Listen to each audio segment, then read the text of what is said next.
What is up, everyone? I am just getting stuff set up, so just give me a few moments here. We're a little early anyways, you know? How is it going? All right, Adam Saad chimes in. Is this SEC versus Ripple? No, this is the House Committee, House Financial Services Committee. They are talking about digital assets. This is the first ever digital assets hearing. Steve32 says, keep doing what you are doing, reporting on crypto with non-biased info. Much love, my man. Thank you, Steve32. Really appreciate that quite heavily. They are expected to go on the mic at 2 p.m. Eastern time. So we have 16 minutes right now to chill out and hang out. Well, what I'm going to do is I'm going to set up a few more things on here. I'll be cool with chat. I'll have my cam on too, but just let me set up a few things out because I want to do a screen overlay. So just give me a quick second. I will put tunage back on for you guys. I'll be live in the chat, but I'm going to set stuff up in the background. Well, you actually see me set it up.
All right, legit. What's up, everyone? How are you all doing today? We've got our windows up here in regards to the House Financial Services Committee doing their thing. I am just clearing up everything, getting us ready. We've got 14 minutes until they go live. I'm going to have the heat map up right here. Big news right now, price-wise, is XRP could not get to that 40-cent mark, retracted, and has now since retracted to 38.9. We're going to be keeping an eye on that during this hearing. This, by the way, is the first hearing ever for the Digital Asset Subcommittee. First hearing ever, so it's going to be very interesting to see the tone. That one guy you know chimes in, and hey, that one guy you know, did you see my reference to you in this morning's video? I actually said your name in that. What's up to one guy you know? Says, you say that, and all it visualizes a SWAT team busting down the door saying, where's the cold storage wallet? If they bust down the door and ask for the cold storage wallet, I have goodies ready for them. And it's not cold storage wallets. Big shout out from the UK. That's coming from Ant Gunner. Thank you much. We've got 57 of you watching right now as you get your questions and comments. Jimmy's chiming in. Jimmy, how's it going, man? Good to see you here on the stream. Gosh, you guys, huge shout out right now to channel members. Rocking it right now. Funky Fresh chiming in. French Hill. Man, we're getting a lot of OG viewers chiming in saying hello. Excited for this one. Because this one is the first hearing. I really want to see their tone. First of all, let's talk tone, okay? Dwayne Barry 9 is up. What's up, Dwayne? But first of all, let's talk big time about the number one thing. Gensler not being here. Ben R is here in the house. Holy crap, we are filled with OG viewers here. Sniff in the house. Holy crap, everyone. Ben, what is up, kind sir? How are you doing? But the big one today is that Gensler is not here. So is that a sign of weakness of this committee?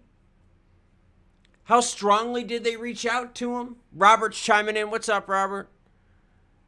Right? How much oomph do they put into going after Gensler to attend this?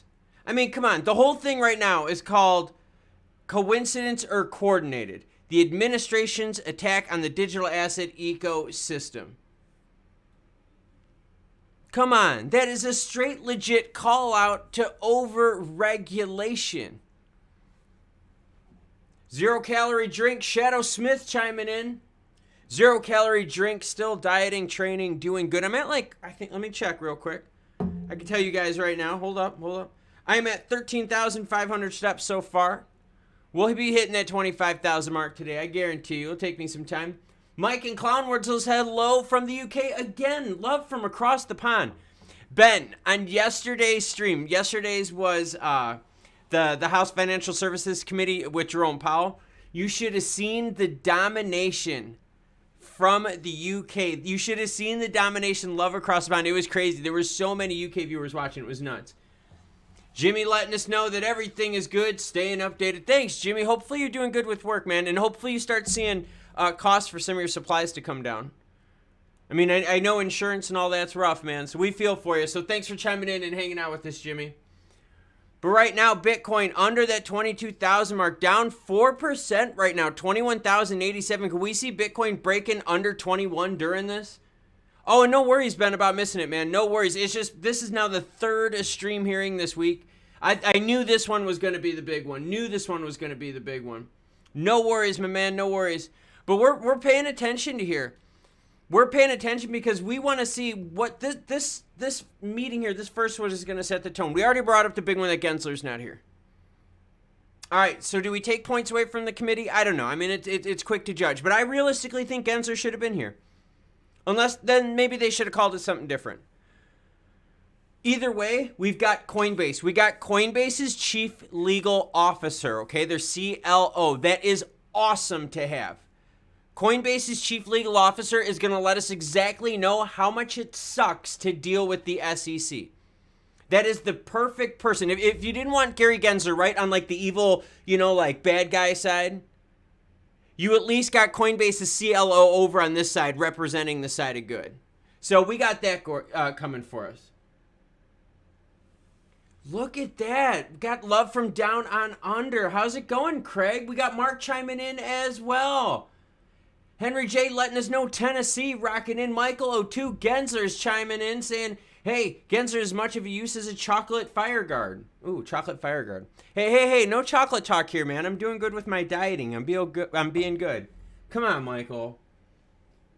Shadow Smith is saying what I'm exactly feeling, what I think a bunch of you feeling. Coinbase representative is the one I am getting ready to hear from. Yep, here. By the way, that you've got Mike Belshe, CEO, co-founder of BitGo. You got Tanya Evans, professor at Penn State. Jonathan Gould, partner at Jones Day. Paul Grewal, this is who everyone wants to hear from, Chief Legal Officer, Coinbase. Lee Reiners, Policy Director from Duke University. Robert Melvin also chiming in. Love from Canada as well. You guys are rocking it, man. I love the representing. You guys, huge crowd here. This is going to be a big one. This is going to be a big one. We wish we would have seen Gensler here, but you know what? This is going to set the tone for the first hearing. I've got XRP up on here. Reason I got XRP is I really want to follow the price in terms of, okay, so it couldn't break that 40-cent mark. It tried, retreated twice, could not do it. What I want to see is how do our favorite cryptos stack up to this? All right, are we going to find more negative sentiment? I mean, if we're going to get more negative sentiment from this, I mean, obviously we're expecting some, right? We're expecting the Coinbase person to come out and say that Gensler's a complete sack of crap. We get that, right? And we'll see. We'll see what XLM does price-wise right now. Under 8 cents, sitting at 7.9. Ben from across the pond, thank you very much, sir. Ben, supporting the channel, everyone. As always, give this channel supporter a big thank you. So a big shout out and a big thank you to Ben. Much appreciated, sir. Unfortunately, this is a sober cheers to you. This is a 0-calorie ginger ale. I'm going way low calorie this week, so I can't have any of the good stuff. But we will definitely catch up. So everyone, give a big shout out and a big thank you to Ben for supporting the channel. Robert showing some love. Love the support, guys, from each other. What's up from Puerto Rico? Love your channel. Some positivity for the crypto world. Yeah, you guys just throwing it out there for guys and gals watching. I do not mean to be like negative. Whenever you hear me like reporting the news, trust me, I'm just reporting the news like a fair scope, positive, negative. If the market's getting beat up, I'm not going to sit there and fluff. I'm going to give you guys like legit raw news and digest through the crap. Ben's letting us know he's on the logger. Making me jealous, man. Making me jealous. I have to run laps at a track. All right, right now at this point, because I'm trying to cut like so much down. I'm running laps at a track. So like if I want a couple donuts, it's going to be like, I think like 12, 15 laps, something like that, like almost 3 miles. So crazy stuff, crazy stuff. Lot of love coming in for Ben. But the hearing right now, we are 6 minutes away. They've got a slight delay here up on the screen. So right now, I'm letting you guys know. Okay, I'll give you guys a little bit of insight. So they're feeding us, I'm pulling off their feed. This is from the GOP Financial Services, House Financial Services Subcommittee. So their feed right here. And guys, awesome. Give Ben a big shout out for supporting the channel. Seriously, big props to Ben. But their timestamp right now is 1:52 p.m., okay? Mine is 1:54. And you guys are about 12 seconds, 15 seconds behind what I'm doing here. So in essence, they've got about a 3-minute delay on their end. So we're going to have a little bit of lag time. I wouldn't be surprised if they start a few minutes late. Max Payne, another supporter of the channel. Channel members representing hard today in the Klaus Hood, balancing work for taxes. Yeah, tax season. Already did mine. I'm done, guys. I am done. I am not thinking about taxes anymore.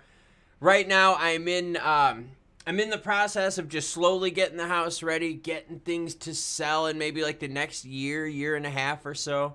We're going to make a big move about in the next year and a half. My wife and I are going to make some massive, massive changes. So we're getting ready for some big stuff. So I'm doing a lot of projects around the house. In fact, that's what I was doing today. I was doing new chandeliers over the kitchen, so it looks really cool.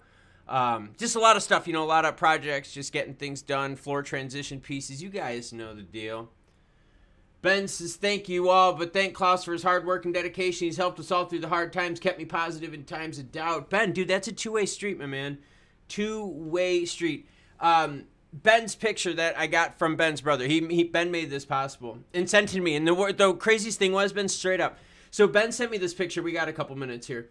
But Ben sent me this picture, all right? And you guys have seen it on the intro in some of my videos. And I actually have it on my desktop so that I don't have to worry about going into the kitchen, or not kitchen, my dining room to get it. Well, anyways, Ben sent me this. Jimbo Tango also representing from across the pond in the house. Holy crap, man. Foreign viewership representing in the house. Holy crap. So Ben got this. His brother made it for me, and it's actually hand-drawn, legit stuff. So I remember being totally nervous, totally freaking out that customs was going to be like, yeah, you have to pay a tax on it or something like that, because he sent it across as a gift. And we didn't know if it was going to work. And I mean, it's big, guys. Like, so here's framing for you. I'll move back so you guys can see. It's like this size. All right. Like I would say like 12 by 18, something like that. Maybe 14 by 20, something. Decent size, like really big. Like this is like legit size stuff. And luckily it came through. It was really awesome. I was super excited. So P51D Mustang says, hello from Houston, Texas. P51D Mustang. I'm a huge fan of planes. The Great Oshkosh Fly-In. I've actually attended that event. So shout out to P51 Mustang. Ben is here. Janusz Wagner is saying the picture is awesome. Yeah, seriously, shout out to Ben for making it possible with his brother. And shout out to his brother's talents, man. Crazy stuff. Crazy, crazy talent, guys. Love to see all the support you guys are showing each other in the comments. That is really cool. If that is one thing I am so proud of, one of the many things of this channel, it is the support of you guys with each other. It is just so freaking cool to see, guys. I'm seriously blessed to have like a really, really cool group to have. Yeah, guys, no, seriously, it's really legit. It's massive too. Like I said, it's got to be, I've got it in my dining room. It's like 14. Yeah, I'd say it's like 14 by 18, 14 by 20, something like that. Nice, awesome, dark wooden frame right here, protected. I mean, in the detail of it, like you can see, like when you zoom in, you can see like the shading and the detail, and not just the shading in terms of depth of color, but like the legit light shading. Like, it was just really, really well done. I mean, and like the details are so freaking cool. And the thing, oh, and Jimbo rocking it in. My gosh, Jimbo. Thank you much, kind sir. And I'm guys, I'm just sharing with you. And again, now, standard, right? This is customary. Say thank you, everyone, to Jimbo for helping out. No, Barrel Tech, you did not miss anything. We have not started just yet. But everyone, give Jimbo Tango a big thank you. But yeah, the cool thing about this picture is looking down on Europe. I thought that was legit. I thought that was like a really cool touch. We are waiting for the house to come on. They are right now saying it is 1:57 p.m. It is not. It is actually 1:59. So like I said, they've got a several minute delay. So we're just going to hang out here for a couple minutes. So right now, if you've got questions, if you've got comments, let me know. And yes, thank you guys for showing the support out there for Jimbo and Ben. I'm going to make sure I say this right. Roman Empire. I messed that one up. Chiming in as well. Thank you, Roman Empire. You guys have been amazing today. Again, let's give Roman Empire a shout out. I had to almost like read that one out. Isn't that sad? No, it's not sad. I've just been up for a long time today. So shout out to Roman Empire as well. Everyone show the man some love. All right, we are waiting on this one. First one, guys. First hearing right now. Unfortunately, right, comments are off on their main thing, but our comments are here rocking, so we got you. We got the support. We got 160 of you watching. Make sure you hit that like button to share it out with everyone. Barrel Tech says, will we tank further? It depends on how bad the testimony is from this guy right here. That's the deal, guys. And awesome, guys. Thanks for showing the love to Roman. Shout out. Good job, guys. But yeah, that's the big one right there. The market will tank further if this action happens right here. More so. Now, that being said, why did the markets tank? This had to do with Silvergate completely saying, Committee will come to oh, order. we're done. Hold on, guys. They're live. Without objection, the chair is authorized to declare a recess of the committee at any time. Without objection, all members will have 5 legislative days within which to submit extraneous material to the chair for inclusion in the record. I want to thank our witnesses for being here today. It's an outstanding panel, and I now recognize myself for 4 minutes to give an opening statement. Today, I'm very excited to hold the inaugural meeting of the new Subcommittee on Digital Assets, Financial Technology, and Inclusion. To start, I want to thank Chair McHenry for asking me to lead this new subcommittee and for his leadership in recognizing the important need to comprehensively address the topic of digital assets. I also want to thank Ranking Member Waters for her foresight in holding that first Libra hearing back in 2019 and for creating the task forces on fintech and artificial intelligence and for her continued engagement and willingness to work in a bipartisan manner. Finally, I'm looking forward to working with my good friend from Massachusetts and the ranking member of this subcommittee, Congressman Lynch. He's always a thoughtful partner, and we're reprising our roles that we had together leading the FinTech Task Force a few years ago. To all the members of this committee, no matter what your views are about crypto, it's imperative that we recognize the unique role of Congress to legislate and that no amount of enforcement actions or regulatory guidance can ever replace that or be a substitute. As a legal matter, only Congress can establish the regulatory framework for digital assets, and I strongly believe that we need that in this country. That's why this subcommittee is holding its first hearing to examine the administration's recent actions on digital assets. But let me be very clear. This hearing is not a partisan attack on the Securities and Exchange Commission or the banking regulators.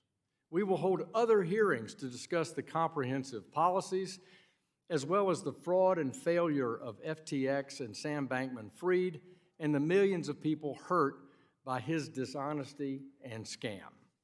But it's absolutely critical that we first discuss the scope and significance of recent regulatory pronouncements and supervisory failures of the past year. By assessing the regulatory gaps, supervisory failures, and enforcement actions, we can build the case for a shared bipartisan vision of this regulatory framework.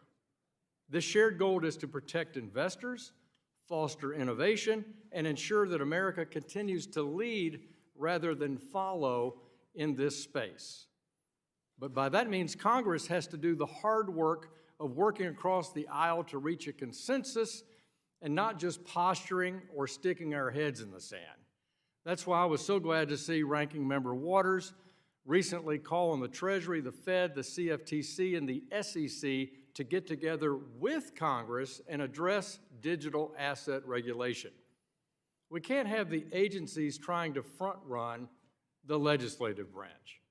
Last Congress, this committee, under then-Chair Waters and Ranking Member McHenry, made good progress on payment stablecoin legislation, and I believe we should work together on a product that can pass out of this committee with bipartisan support. The Treasury and the Fed were constructive partners in that process, and we want that to continue. That being said, payment stablecoins are just one part of the broader digital economic system that I hope we can bring customer protections that exist in the current financial regulatory system and cover digital assets. I'm a strong proponent of the theory and the approach. Same risks, same activities, same rules. And I believe we should create a functional framework that's tailored to the specific risks of digital assets. In fact, we need to support technological innovation. We need to ensure appropriate controls and accountability. We need to give no quarter to fraudsters, scammers, or criminals, and we need to reinforce leadership in the global financial system for U.S. competitiveness. These are the administration's own principles as outlined in their executive order for their looking at digital assets. So I look forward to hearing from our witnesses and the impact of the administration's approach and how Congress can work together on that. And with that, I yield back, and I yield to my friend, the ranking member, for an opening statement. Thank you very much, Mr. Chairman. Let me congratulate you and as well Congressman Warren Davidson as Vice Chair on your recent elevations. It was an honor to serve with you as the Chair of the Task Force on Financial Technology last Congress, and I hope that we might continue some of the work that we began in that committee, in that task force. We can play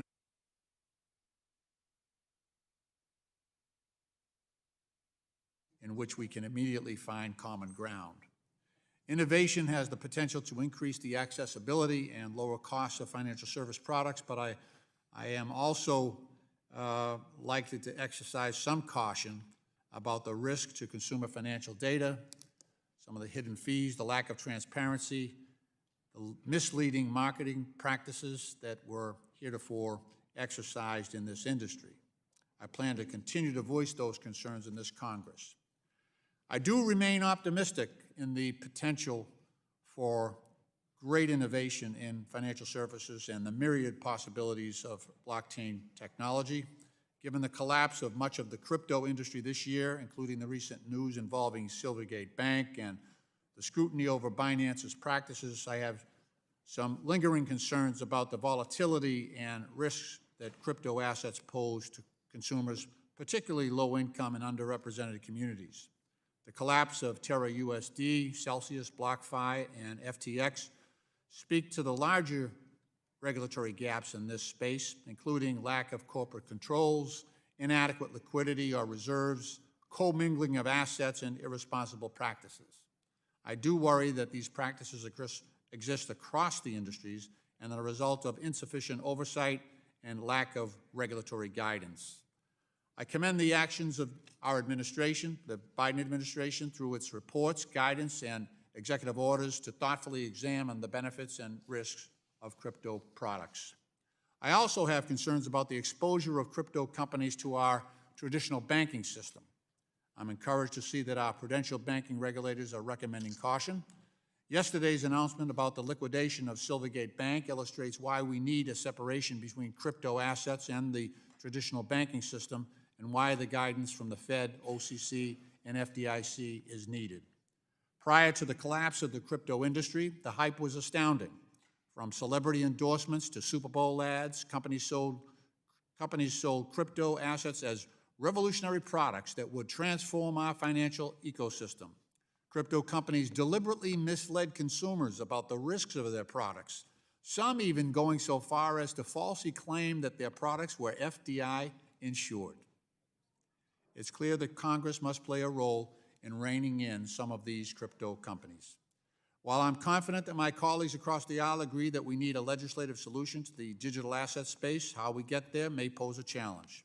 There appear to be conflicts between the crypto industry and the SEC surrounding how crypto assets should be regulated. Chair Gensler has stated that the vast majority of crypto assets are indeed securities, as illustrated and defined by the Howey test, and should be regulated as such. Crypto companies must come to in compliance with existing security laws that ensure that investors and markets are protected. The crypto industry and many of my Republican colleagues have spun a false narrative that the SEC regulates through enforcement and makes it impossible for the industry to come into compliance, when in reality, the SEC is enforcing the law and has provided appropriate direction. These arguments also conflict with the accusation that the SEC did not go far enough in taking actions to prevent the FTX collapse. This attack on the SEC is a tactic employed by the crypto industry to evade compliance with the laws because the industry knows that it would not meet the justifiably high standards that make our financial system the envy of the world. In closing, I'm disappointed that the consumer's voice has been missing from all these conversations, and I am disturbed by the way in which crypto companies, specifically in the past, have targeted low-income and minority communities. Many have made misleading claims about the promises of their products, such as faster payments, lower cost remittances, and wealth-building vehicles. This type of predatory inclusion is not unique to the crypto industry and has been common in fintech and is reminiscent of the 2008 financial crisis and prior events. So I plan to explore these issues more this year. I urge my colleagues to look beyond industry talking points about regulatory overreach, and instead, I ask that we direct our attention to thoughtfully addressing the risks of the crypto industry as well as its potential. Thank you. I yield back. I thank the gentleman from Massachusetts. I look forward to working with him. And now I'll turn to my colleague, the chairman of the Housing and Insurance Subcommittee and the vice chairman of this committee, Mr. Davidson, for 1 minute. Thank you, Chairman. The regulatory environment for the digital asset ecosystem has come to a critical inflection point. Because there are no clear rules of the road for centralized digital asset trading platforms that list non-security digital assets, American users, our constituents and consumers, are not adequately protected while participating in these markets. It is our job in Congress to craft appropriate fit-for-purpose legal framework for these assets and this space. It is our job, it is our duty, it is long overdue. We must establish clear rules for trading platforms that provide Americans with the necessary protections and ensure market integrity. However, these rules must provide the clear framework that is flexible enough to accommodate innovation. These rules must also preserve Americans' ability to self-custody their digital assets. Congress must do everything in its power to ensure that American citizens can access this transformational technology and have the right to possess their stake and ownership right, private property, in the technology. Preserving self-custody is a critical step in this effort. Because of this, I am working on reintroduction of the Keep Your Coins Act to protect Americans' ability to manage their own digital assets and to make permissionless peer-to-peer transactions. Thank you for your attention, and I look forward to diving into these critical issues with our witnesses today. Thank you, Mr. Davidson. Today we welcome the testimony of Mr. Mike Belshe. Mr. Belshe is a 30-year Silicon Valley veteran, co-founded BitGo, a digital asset financial services provider where he currently serves as CEO. We also have Professor Tanya Evans. Professor Evans is a full tenured professor at Pennsylvania State University, Dickinson School of Law, specializing in entrepreneurship, innovation, intellectual property, new technologies such as blockchain and digital assets. Mr. Jonathan Gould. Mr. Gould is a partner at Jones Day Law Firm where he specializes in bank and financial regulatory strategy. Before Jones Day, he served as the Senior Deputy Comptroller and Chief Counsel for the Office of the Comptroller of the Currency. Mr. Paul Grewal. Mr. Grewal serves as Chief Legal Officer at Coinbase since August of 2020. Mr. Grewal can provide perspective on how digital asset products, services, and firms can be incorporated in the U.S. framework. And finally, our final witness, Mr. Lee Reimer. Mr. Reiner is the Policy Director at Duke Financial Economics Center and lecturing at Duke Law School. We thank each of you for taking time to be here. Each of you will be recognized for 5 minutes to give an oral presentation of your testimony. Without objection, each of your written statements will be made part of the record. We'll start with Mr. Belshe. You are recognized for 5 minutes for your oral remarks. Chairman Hill, Ranking Member Lynch, and members of the subcommittee, thank you for the opportunity to offer testimony today about the digital asset regulatory environment in America. I am co-founder, CEO of BitGo, an institutionally focused digital assets company based in Palo Alto, California. We've been building regulated products and platforms for digital assets, are regulated by numerous state and federal regulators, including New York Department of Financial Services, South Dakota Division of Banking, the SEC, and FinCEN. We're primarily known for our role as the first purpose-built digital asset custodian. Trust companies are different than banks in that we are not depositories. We do not lend assets. We are solely focused on the technology and compliance related to the safekeeping of our clients' assets in segregated accounts. I hope it is clear that BitGo and all of the regulated firms building digital asset technologies and services in America are absolutely and unequivocally committed to preventing financial crime, providing the utmost in investor protections, abiding by sanctions controls, building safety and soundness in our custodians and banks, and building stable market structure. We are not seeking to avoid regulatory oversight. We are not here for the purpose of building speculative assets and markets. We are here to make the financial services system better. It's been over 10 years now since the invention of Bitcoin and the blockchain unlocked the creation of digital property and the ability to transfer digital property in a peer-to-peer fashion. This seemingly simple technology has profound effect, enables the instant transfer of value between anyone across the globe. It also creates smart contracts, which have the potential to replace much of modern finance in a more transparent and fair manner. Stockbrokers, money managers, and market makers can all be implemented as transparent code. So innovation is what I want to talk about today. Software has a tendency that once it enters an industry, it pushes innovation and change faster than that industry has ever experienced before. And that is what has happened to our financial industry in recent years. Software is changing it fast. But unlike other industries in which software has upended, American finance is highly regulated. It's not enough for our businesses to move quickly. Our regulators need to move quickly too. And if they don't, we will all be surpassed by other nations who will. When BitGo decided to pursue a trust company charter back in 2017, we first reached out to the OCC for federal oversight of our safekeeping activity.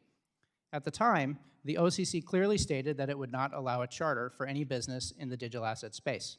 So we instead pursued a state-chartered trust company. This left us with a question as to whether our fiduciary safekeeping powers would be considered a qualified custodian in the eyes of the SEC. To answer this very basic question of how to provide custody of assets to regulated firms under the Investment Advisors Act, BitGo proactively and voluntarily approached the SEC back in 2018 and submitted a formal no-action letter to the SEC. Ultimately, the SEC declined to opine on our letter. When the OCC closed for business and the SEC willing to answer, the question remained, how to custody digital assets under the Advisors Act. That question has lingered for years until just a few weeks ago, when the SEC issued a draft amendment to the custody rule. While we're happy that the amendment affirms that BitGo's state-chartered fiduciary trust company is indeed a qualified custodian, it took over 4 years to answer that single question. If it takes that long to answer the most basic of questions, how can we expect to answer the myriad of other questions that will follow without falling behind global competing markets? 2022 was an undeniably miserable year for digital assets, with a number of dramatic failures in the system. This has led opponents of the digital assets to wrongly proclaim, "I told you so, digital assets are unsafe for banks and the financial system." But the underlying problem is not caused by including digital assets in our markets. The problem is caused by excluding digital assets from our markets. Our regulatory failure to keep pace with innovation has created a regulatory exclusion which is directly responsible for harming the very investors that we are supposed to protect. In 2020, the OCC briefly opened its doors to digital assets and encouraged OCC-chartered custodians to participate in the market. This was short-lived, however, and the door was closed less than a year later with no plan for regulators as to what the right approach should be. At some point, we have to ask ourselves the question, why do Americans flock to weak digital asset opportunities that are managed offshore? The reason is not because they want to. It's hard to do and risky. The reason is because we have failed to keep pace and to create safe paths to invest under the safety of American regulatory supervision. Thank you very much. Thank you, sir. Ms. Evans, you're recognized for 5 minutes.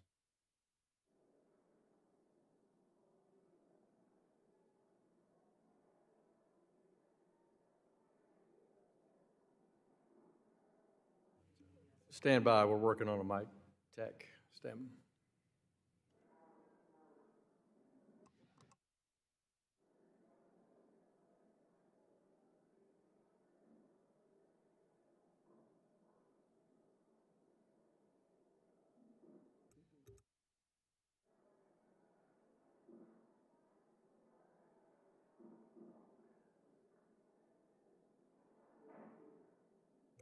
Okay. To Chairman Hill, Ranking Member Lynch, and distinguished members of the subcommittee, thank you for the opportunity to testify today about the current U.S. regulatory landscape as applied to emerging crypto asset ecosystems. I viewed today's hearing through a nonpartisan academic lens, and I accepted the invitation to help inform and calibrate the conversation about the current regulatory environment in this latest wave of financial and technological innovation in a $1 trillion emerging market. I also wish to express concerns about the future of America's leadership in innovation in this area when a powerful agency uses its broad discretionary powers on a piecemeal basis without also providing commensurate clarity for regulated parties or a fair opportunity for good faith actors to understand the rules and the consequences that apply in an entire industry. And I intend to also highlight the tremendous loss of wealth accumulation opportunities for communities of color, especially the Black community, if investment and innovation opportunities in the crypto asset ecosystem are driven offshore. Accordingly, as Congress considers how best to reevaluate its delegation of powers to the SEC and whether to empower the CFTC further in some capacity, I offer 3 points to consider. One, given that the heads of the SEC and CFTC do not actually agree on the character and nature of whether and under what circumstances certain crypto assets, especially Ether, are commodities or securities, reconsider bipartisan legislation across oversight committees that would clarify the taxonomy of crypto assets, limit unpredictable and incongruous executive agency actions, and consider empowering the CFTC to regulate spot crypto asset markets. 2, ensure that all citizens, especially those who have been systemically marginalized, have equal access and opportunity to thrive safely, legally, and confidently in the future of wealth and innovation. And 3, request the SEC chair to appear before congressional oversight committees to explain how its current practice of an aggressive piecemeal approach to regulation of crypto assets comports with efficient and effective regulation, and how this practice aligns or doesn't with the legislative mandate to protect investors, to maintain fair, orderly, and efficient markets, and to facilitate capital formation. I want to punctuate briefly my concerns that in this latest economic boom, systemically marginalized populations will continue to be left behind when, under the well-intentioned guise of investor and consumer protections, and as well as not so well-intentioned streams of fear, uncertainty, and doubt from legacy financial institutions and other parties with vested interest in seeing the crypto economy fail, that wealthy early adopters and legacy institutions protecting their high net worth clientele will again reap the upside risk and reward of early adoption, leaving another generation of systemically marginalized people behind. For example, legacy financial institutions have seized the early mover opportunity among their peers to innovate in delivering products and services in the digital future by leveraging blockchain technology or offering direct or indirect exposure. Guided narratives about crypto assets, major banking and financial institutions like Deutsche Bank, Morgan Stanley, and even longtime Bitcoin skeptic JP Morgan have all recognized the value proposition of crypto and blockchain. So in conclusion, the technology and opportunity to include crypto assets taxed as capital assets in a portfolio or build new and innovative products for the decentralized web, or reskill to bring a legacy company into the future of innovation, or prepare students for the future of work and industry, or to sit before this esteemed body today with a seat at the table to inform and influence the direction of legislation and regulation of digital money. With every country, including the United States, working on its own protected sandbox of digital asset innovation, private markets deserve the same, to innovate safely, legally, and with clarity right here in the United States. Again, thank you for this opportunity, and I look forward to your questions. Thank you, Professor Evans. Mr. Gould, you're recognized for 5 minutes.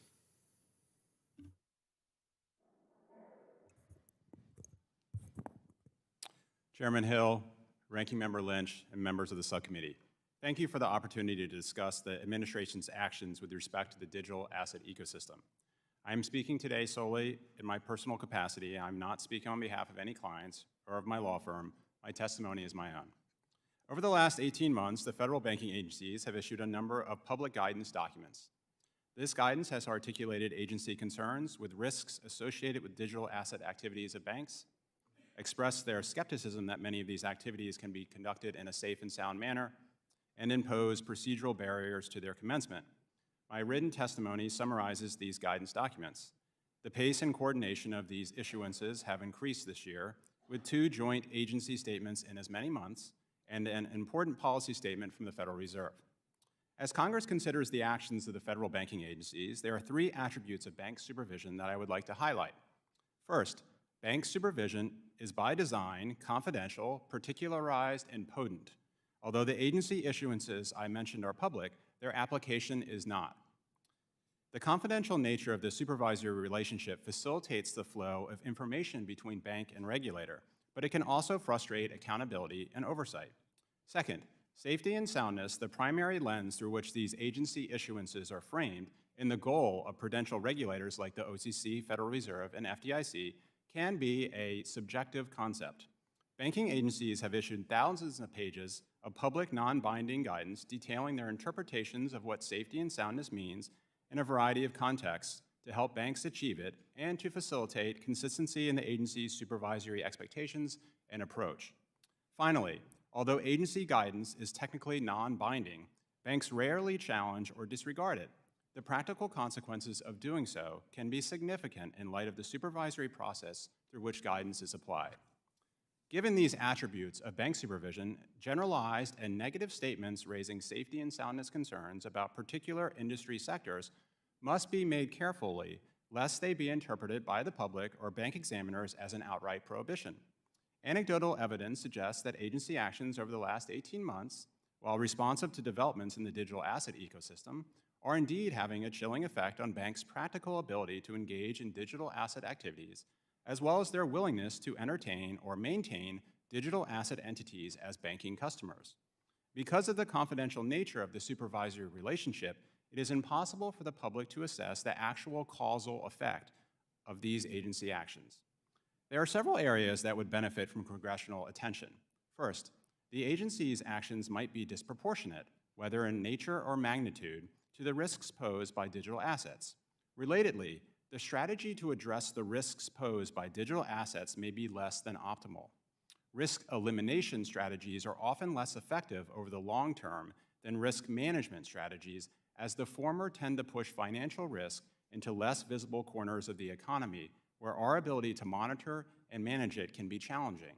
Second, the agency's actions might be overbroad and risk chilling innovative activities, precluding banks from exploring new technologies like distributed ledgers or decentralized networks to achieve traditional banking activities like payments or deposit taking, risks diminishing the important role played by banks in our economy. Finally, safety and soundness pronouncements are, in some sense, a reflection of the agency's risk tolerance for individual banks and the banking system as a whole. Congress should have a key role in defining the risk tolerance of our banking system, especially when it involves industry-specific attention, as seems to be the case here. And if it disagrees with the agency's risk assessment or risk tolerance, it can and should do something about it. The confidential nature of this supervisory relationship necessarily limits the public's ability to assess the actual effects of the banking agency's guidance. Congress is not so limited. It has the oversight ability to move beyond anecdote to examine how these guidance documents are being implemented and their effect. Armed with this information, it can then make an informed decision about the propriety or prudence of the banking agency's actions. I encourage it to do so. Thank you again for the opportunity to testify. I look forward to your questions. Thank you, Mr. Gould. Mr. Grewal, you're recognized for 5 minutes. Good afternoon. Thank you, Chairman Hill, Ranking Member Lynch, and members of the subcommittee for inviting me to testify today about how crypto can make our financial system better and why we need new rules for crypto. I also wish to express my appreciation to Chairman McHenry and Ranking Member Waters. My name is Paul Grewal, and I'm the Chief Legal Officer at Coinbase.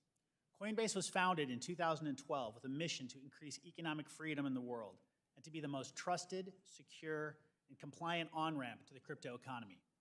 We are the largest crypto trading platform in the United States and became a public company on April 14, 2021.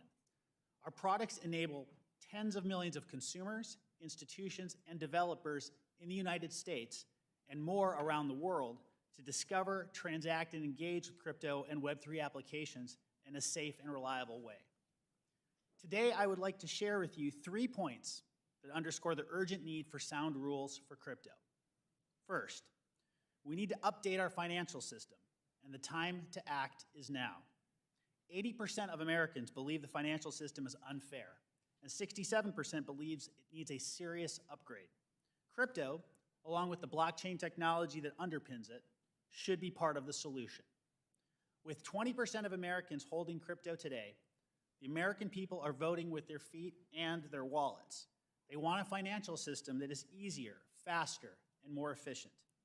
They are already using crypto for payments because it's cheaper and secure. They are sending remittances to family and friends in countries where the local currency is unstable and creating a lifeline in places that are being torn apart by war. In Ukraine, for example, the power of crypto is obvious. The country has embraced crypto to raise money for humanitarian efforts and to reduce stress on its financial system since the invasion by Russia. Simply put, crypto and blockchain technology are helping to make the financial system operate more efficiently and securely. With just a phone and an internet connection, Americans and individuals around the world can securely and safely transfer value or ownership.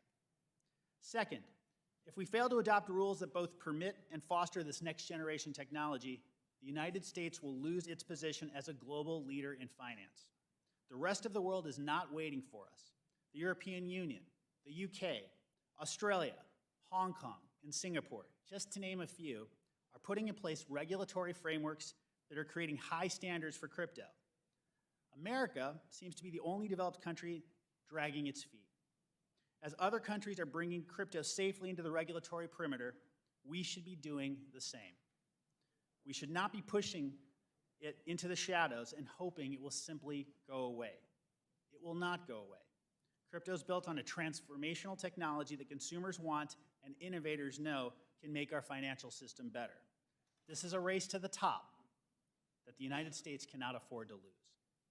Third, we need to protect consumers. Emerging technologies can attract bad actors, and crypto has seen its fair share. We need a regulatory framework that both promotes the benefits of crypto while keeping people safe. On this, we do not need to compromise. For our part, Coinbase has embraced consumer protection and regulation for over a decade. We protect consumers by prioritizing prudent risk management, employing rigorous standards for listing digital assets, and fighting every day against illicit finance, market manipulation, and fraud. Let me be clear. Coinbase fully complies with sanctions and all anti-money laundering rules in the United States and abroad. We work tirelessly with law enforcement and have built and continue to build industry-leading tools to help find and stop criminals. We also protect customers through transparency. As a public company, we disclose audited financial statements, our methods for safeguarding customer assets, our business operations, and any risk factors as part of our quarterly reporting. That makes Coinbase distinct in the crypto economy. But transparency is not enough. We need clear rules that work. To that end, last July, we filed a petition for rulemaking with the SEC. We provided 50 questions that need to be answered to create a registration pathway for crypto developers and trading platforms like Coinbase. These regulatory issues are complex, and Americans are best served by having the opportunity to engage with their government on decisions that affect their everyday lives. Although the SEC could resolve these questions under existing authority, we also urge Congress to act. The 20% of Americans who already own crypto need clear rules just as much as Coinbase and the rest of the industry. Legislation should contain strong consumer and investor protection standards for digital asset intermediaries, create a registration pathway for offering digital asset securities and non-securities, and develop a comprehensive framework for stablecoins. In closing, we need to get the rules right for crypto. Imagine if the United States failed to embrace the transformational potential of the internet in the 90s or smartphones in the 2000s. Without pro-innovation regulation, we live in a far less connected, enriching, and dynamic place. This is the approach we need to take with crypto. We don't want to be looking back, thinking what if. I look forward to answering all of your questions. Thank you. Thank you, Mr. Grewal. Mr. Reiner, you're recognized for 5 minutes. Chairman Hill, Ranking Member Lynch, and distinguished members of the subcommittee. Thank you for inviting me to testify at today's hearing. My name is Lee Reiners, and I'm the Policy Director at the Duke Financial Economics Center and a lecturing fellow at Duke Law. At Duke, I teach courses in cryptocurrency law and policy and financial regulation. Prior to entering academia, I spent 5 years examining systemically important financial institutions at the Federal Reserve Bank of New York. The title of today's hearing implies that the main impediment to the growth and success of the digital asset or crypto industry is regulation, specifically overzealous enforcement by existing financial regulatory agencies. But I would argue that the crypto industry's main problem is the product it is selling.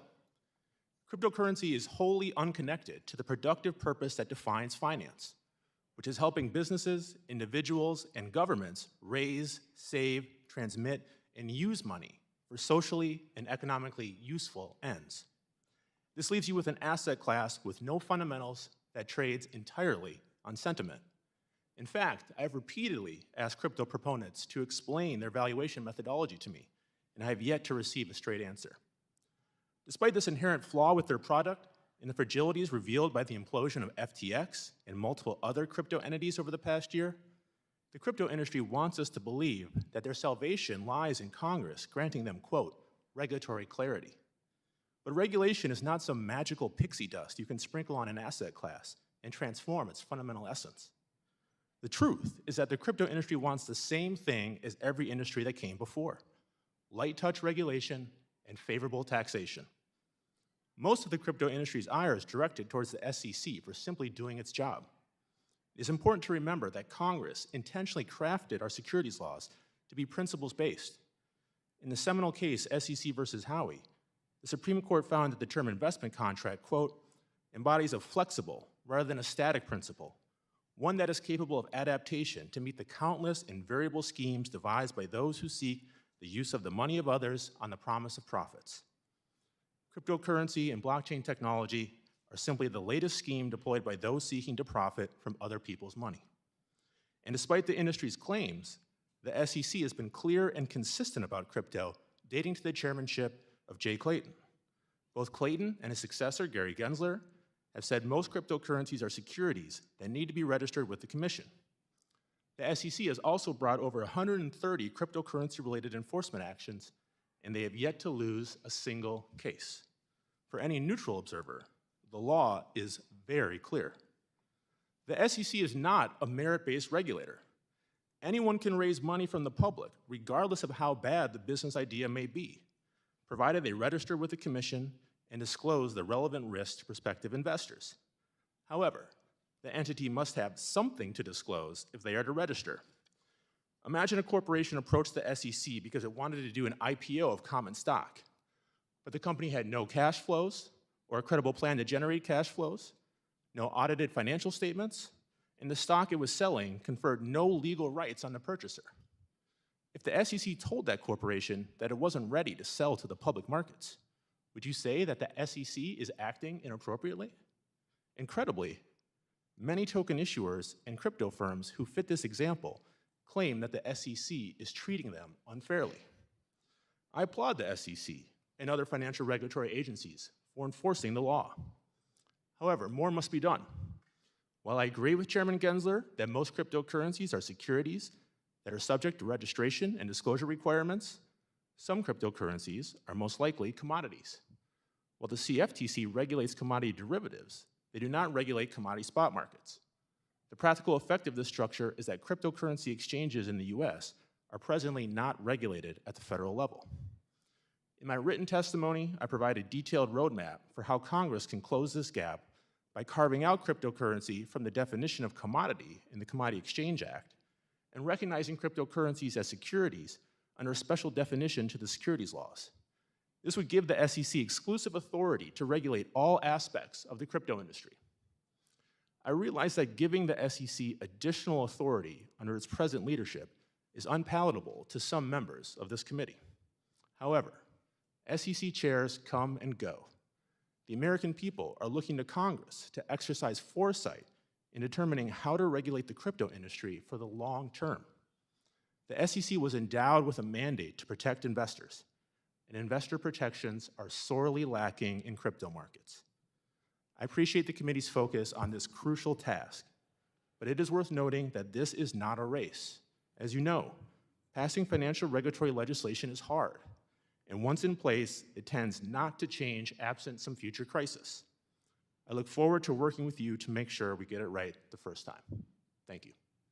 Appreciate your testimony. We'll now turn to members' questions, and I'll recognize myself for 5 minutes. Well, first, let me say thanks to the panel. It's an excellent, diverse set of views on a very complicated subject. So all of you have been very helpful to our committee. We're grateful for that. And even inside a regulated framework, we have huge dislocation and the potential for malfeasance, fraud, and there's just plain mismanagement. Look at the dot-com boom, which was fully under the scope of the SEC, and between March of 2000 and October of 2002, $5 trillion were lost by people who followed the rules effectively. And I'm excluding WorldCom and Enron and that pure fraud. I'm just talking about, Mr. Reiners not buying his pets on pets.com. And so then you go to the next crisis in our society, which was the mortgage crisis, created by the policies of the Bush and Clinton administrations for housing, and fully under the most regulated thing on the planet, and yet it was taken advantage of, and there were huge losses that led to the 2008 crisis. So we all recognize that inside or outside a regulatory framework, we can still have huge financial challenges and criminal issues as well. And so, in my view, you're better off with that regulatory framework, and I think each of you have given your perspective on that. SEC Chair Gensler has insisted that the SEC's 2019 framework provides sufficient clarity now for market participants to apply to the securities laws to the digital asset ecosystem, and he's repeated on his routine CNBC appearances and other television appearances that one just has to come in and register is sort of a theme for him, and that he'll work with them, and that's how it's going to be since 2019, and it's been effective. So let me start with you, Mr. Grewal. You're the chief legal officer for one of the largest and most recognized platforms. What does that look like in practice? Is there a path for companies to come in and register as a national securities exchange? Thank you, Chairman Hill. The answer to your question is, at present, no. And I say so definitively because Coinbase very much wishes to register with the SEC. We do not currently list digital asset securities, but we have a great interest in making these products and services available to Americans who want them. In order to be able to do that, a national security exchange registration must be made available. Perhaps alternatively, a broker-dealer or ATS alternative might be considered.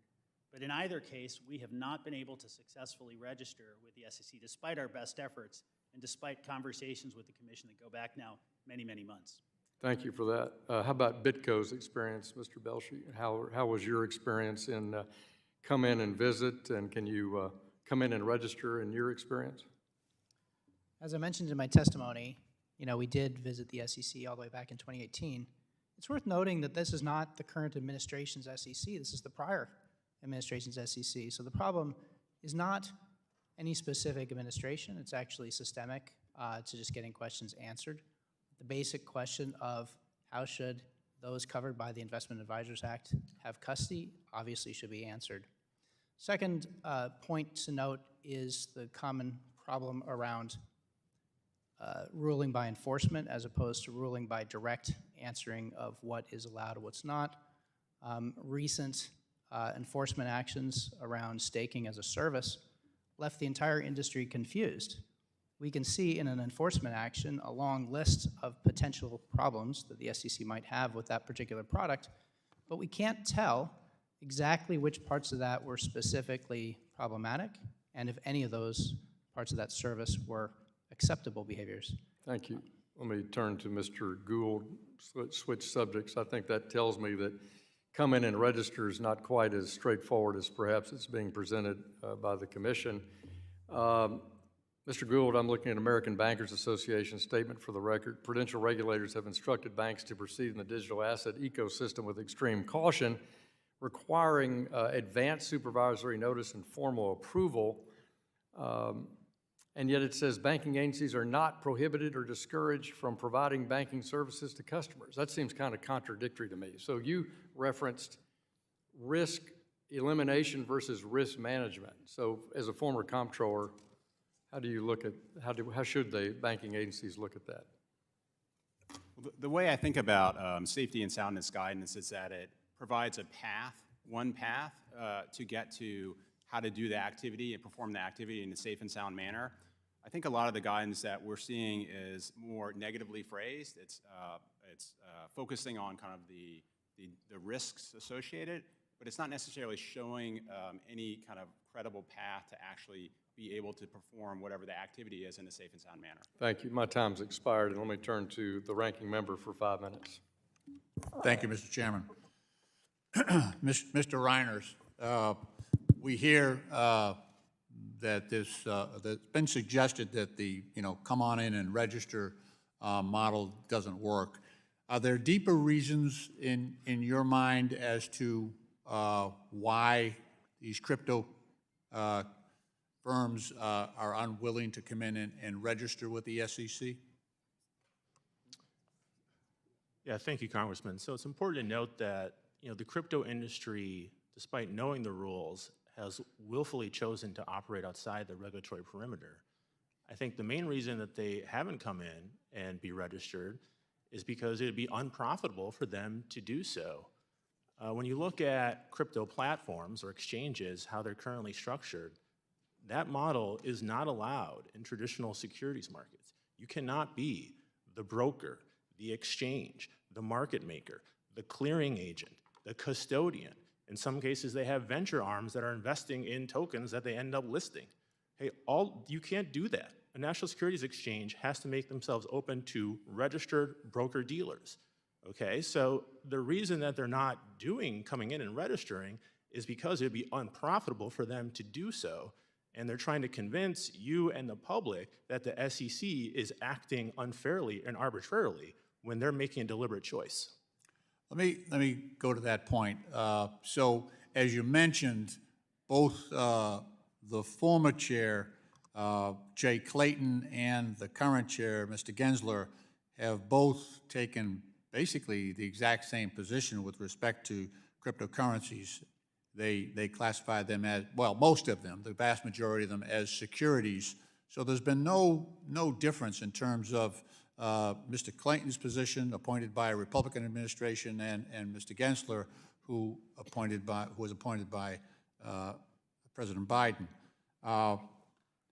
The underlying mission of the SEC, the reason it was created, was to provide a counterbalance to the asymmetry between investors and the industry itself.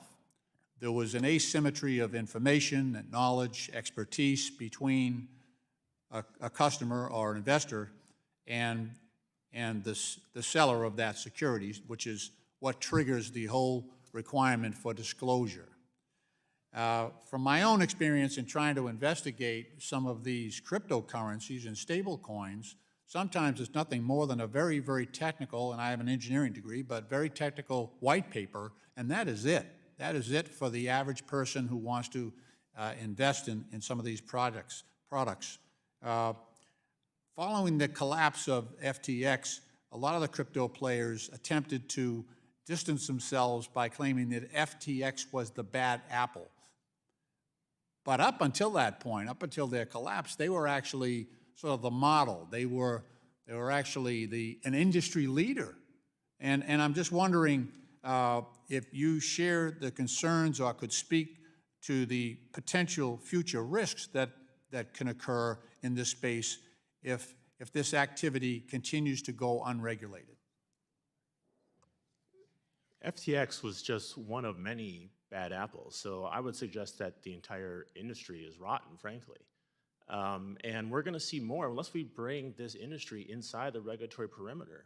We're going to continue to see more everyday Americans get harmed by crypto platforms and crypto firms. You know, FTX, the crypto industry likes to point out, well, it's just like you said, a bad apple. This is not an indictment of crypto or the underlying blockchain technology, but it was all made possible by crypto. FTX was founded in 2019. 3 years later, at the time of its failure, it was $32 billion. That is only possible with crypto, where you can just mint tokens out of thin air. And when you look at how the FTX fraud was run, it was the FTT exchange token, which is what was underpinning the whole thing. Alameda was borrowing customer assets from FTX using FTT, a token that FTX created out of thin air, as collateral. And when users were withdrawing their funds from the platform, FTX was selling FTT. The moment that the Binance CEO, CZ, tweeted that he was selling his stash of FTT, the game was over. So crypto and the unique nature of crypto was what fueled FTX's rise, and it's what made FTX collapse in a blink of an eye. Thank you, Mr. Chair. Thank you, Mr. Chairman. My time has expired, and I yield back. I thank the ranking member, and I turn to the distinguished ranking member of the full committee, my friend Mrs. Waters, for her questions for 5 minutes. Thank you very much, Mr. Hill. Mr. Reiner, recently, Chair McHenry and Subcommittee Chair Huizinga sent a letter to Chair Gensler demanding records and communications between the SEC's Enforcement Division and the Justice Department regarding charges against FTX founder Sam Bankman-Fried and his subsequent arrests. I was deeply perplexed by this approach from our Republican leadership, as the bad actor here is not the SEC, but Mr. Bankman-Fried and his colleagues. So, when I was chairwoman, we regularly brought in the heads of companies to answer to Congress. It is this reason that I wrote to Chair McHenry urging him to compel testimony from Sam Bankman-Fried as soon as possible. Was it wrong for the SEC to bring a civil enforcement against Sam Bankman-Fried for harming U.S. investors? Was the SEC wrong for doing its job? Not at all, and I applaud the SEC as well as the CFTC for bringing enforcement actions very quickly, and I also should give credit to the Department of Justice and the Southern District of New York for bringing criminal charges very, very quickly. And so Sam Bankman-Fried will have his day in court, and we will learn more about what happened during that time. But I think the authorities acted very quickly and very aggressively, and rightfully so. Okay, let me continue. Last month, the OCC, along with the Fed and FDIC, released a joint statement on the liquidity risks to banks resulting from crypto market vulnerabilities, including examples of effective risk mismanagement practices. Nevertheless, the California Department of Financial Protection and Innovation announced that Silvergate Bank, a prominent banking partner for crypto companies, was voluntarily began the process of liquidation. This came after the collapse of FTX, which led to a run on Silvergate late last year. It seems to me like these developments validate the bank regulators in expressing caution for banks dealing with cryptocurrencies. Do you agree? I do agree, and I think this is another example of the banking agencies simply doing their job and enforcing their safety and soundness mandate. Well, I want you to know that when I became chairwoman, we took a close look at Facebook as it tried to launch its own global stablecoin, which it called Libra, if you remember. When Mark Zuckerberg testified before our committee, I challenged him to not proceed with their project unless they had regulatory approval to do so. Later on, Facebook tried to partner with Silvergate Bank, but Treasury Secretary Janet Yellen opposed this, and Facebook subsequently folded its operation. So given the problems Silvergate Bank and the crypto market are now facing, had Facebook been approved back then, I wonder whether millions of additional investors could have lost their money. So, in light of these lessons we are learning, Mr. Reiners, do you believe regulators are overreaching in their cautious approach towards cryptocurrencies? Not at all, and I appreciate your focus a few years ago, Ranking Member Waters, on Facebook's Libra project. I think, you know, the main reason it generated so much attention was Facebook's scale. I mean, we still live in a fiat currency world. If you use crypto, at some point, you're going to have to cash out. And, you know, that's where we can enforce regulation, and that's where I think this committee's focus should be. But because Facebook has over 2 billion monthly active users across its suite of products, you know, Instagram, Messenger, WhatsApp, you know, there was the real possibility that people could be essentially living their lives in Libra. And, you know, maybe someday in the, you know, Mark Zuckerberg's version of the metaverse, they will be again. I don't know. You know, but the reason that Facebook ultimately backed down was because of political pressure and the focus that you and many others here put on them. But from, you know, my vantage point, there was really no legal or regulatory restrictions that forced them or required them to back down. So I think as this committee moves forward and thinks about how to regulate crypto, it's very clear that we button that up and don't allow these big tech companies to issue stable coins or something similar. So I have to yield back, but let me just say, you said you had some recommendations that you are letting us have access to. I'd love to take a look at those and then talk back with you. Thank you. I yield back the balance of my time, and thank you, Mr. Hill. Gentlewoman yields back. Now we'll turn to the gentleman from Oklahoma, Mr. Lucas, for 5 minutes. Thank you, Chairman Hill, for holding this hearing, the first of the Digital Assets Subcommittee. And I look forward to working with you and Ranking Member Lynch and the rest of the subcommittee as we look to bring much-needed regulatory clarity to the digital asset arena. I'd first like to focus on the SEC's regulatory approach. The SEC has decided the best way to communicate on what the law is regarding digital assets is through enforcement actions. The SEC contends that digital asset intermediaries can simply go in and register, while at the same time not giving real guidance or any indication of what a special registration process looks like, or practical, I should say. Some would call it special. Professor Evans, could you discuss how to square the SEC's enforcement approach with its mandate to protect investors and maintain fair, orderly, and efficient markets, please? Yes, thank you for the question. In thinking about the mandate for the SEC and regulating and encouraging and supporting orderly markets, they have quite broad discretion, as you know, and part of that discretion is the ability to leverage the full power that it has. Obviously, Congress cannot become a subject matter expert on everything, and so when delegating your legislative authority to an agency, you're trusting them to use that discretion wisely. Part of that process is also the ability to leverage the tools that they have at their disposal, that is the adjudication procedure and also rulemaking, to selectively use adjudication and to select the actual parties or regulated interests that they would focus on. leaves the rest of the industry to wonder because it's a case-by-case rather than the broad rulemaking or even guidance that would give some perspective to the ecosystem. Many of the legislative proposals to provide clarity in this space grant the CFTC spot market authority over crypto. Since the CFTC was first established through the Commodity Futures Trading Commission Act of 1974, the agency's been a principles-based regulator.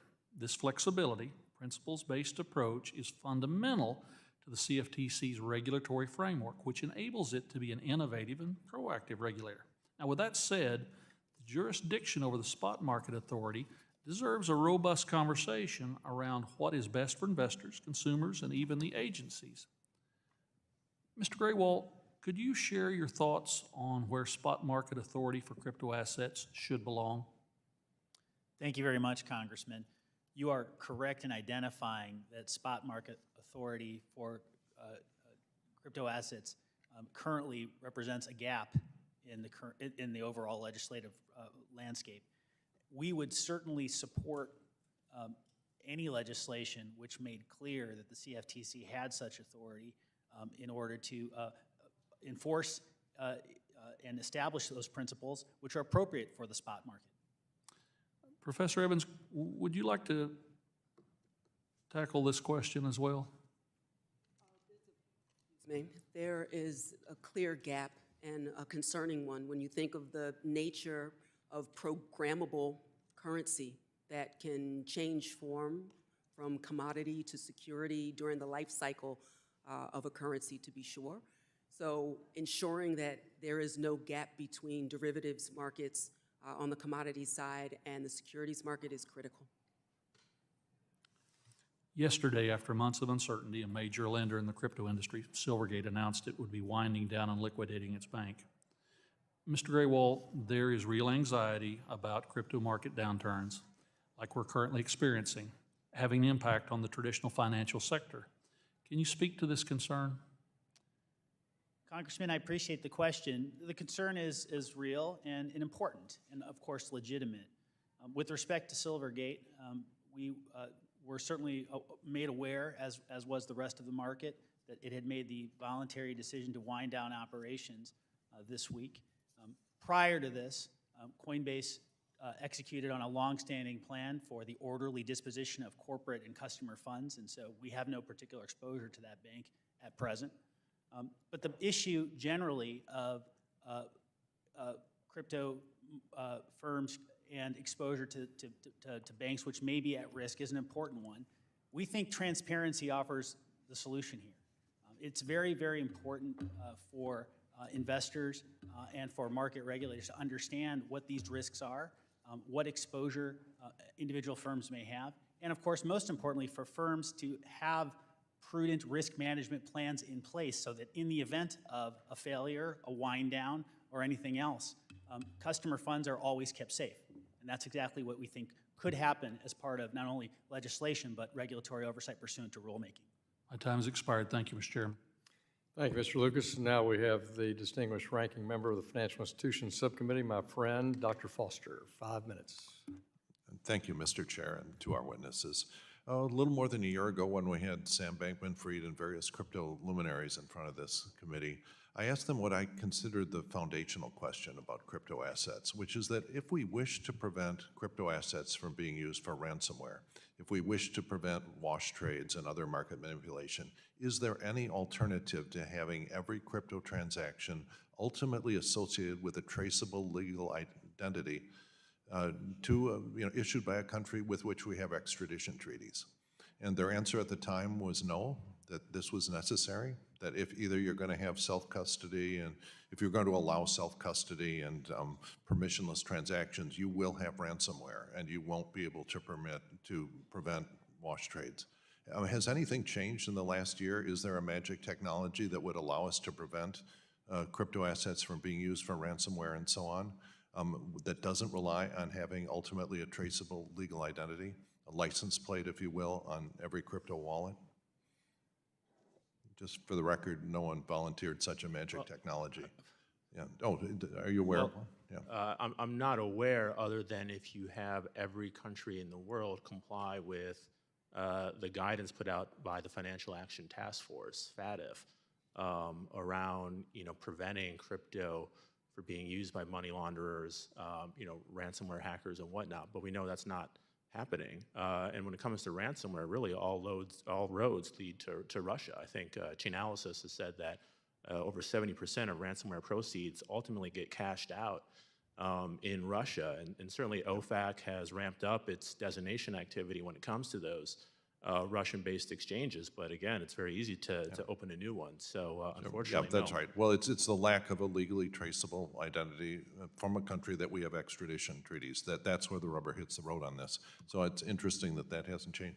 So the way I view this is that just imagine that we're at the birth of the automobile industry, and someone says, I've got this great new product called the automobile, but if you ask me to put license plates on the automobile, if you ask for driver's license for operators, you will crush innovation. And the exact opposite is actually true, that it was essential to the healthy development of the automobile industry that we have this system of license plates, of driver's license, of VIN numbers to prevent, theft in vehicles and vehicle parts. So all of this, and it's something that's recognized by every civilized country. And so there's an analogous licensing regime is certainly technically possible. I had a discussion yesterday with Mr. Grewal about this, and he recognized its utility and its feasibility. It's simply that when you want to possess a crypto asset, you say, okay, get your wallet, now go register your wallet using a secure digital ID, mobile driver's license or passport or something like that, to register yourself and that wallet. And it can be a secret number. It can be cryptographically obscured. But sort of like James Bond's rotating license plates, if you remember the movie. But that would allow you to have the same guarantee that you have with cars. That normally when you're driving down the road, you have no idea who's in the car next to you. But there's a valid license plate on it, and that if they come into your neighborhood and they run over your dog, you can go to a judge, prove a crime has been committed, and drag that person into court for running over your dog or whatever.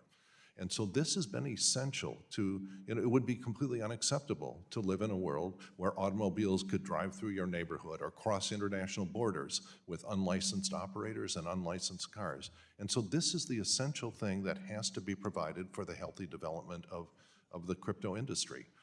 Somewhere there has to be an API provided by a trusted third party to register your crypto wallets. And then at that point it can be, it can be anonymous and everything else.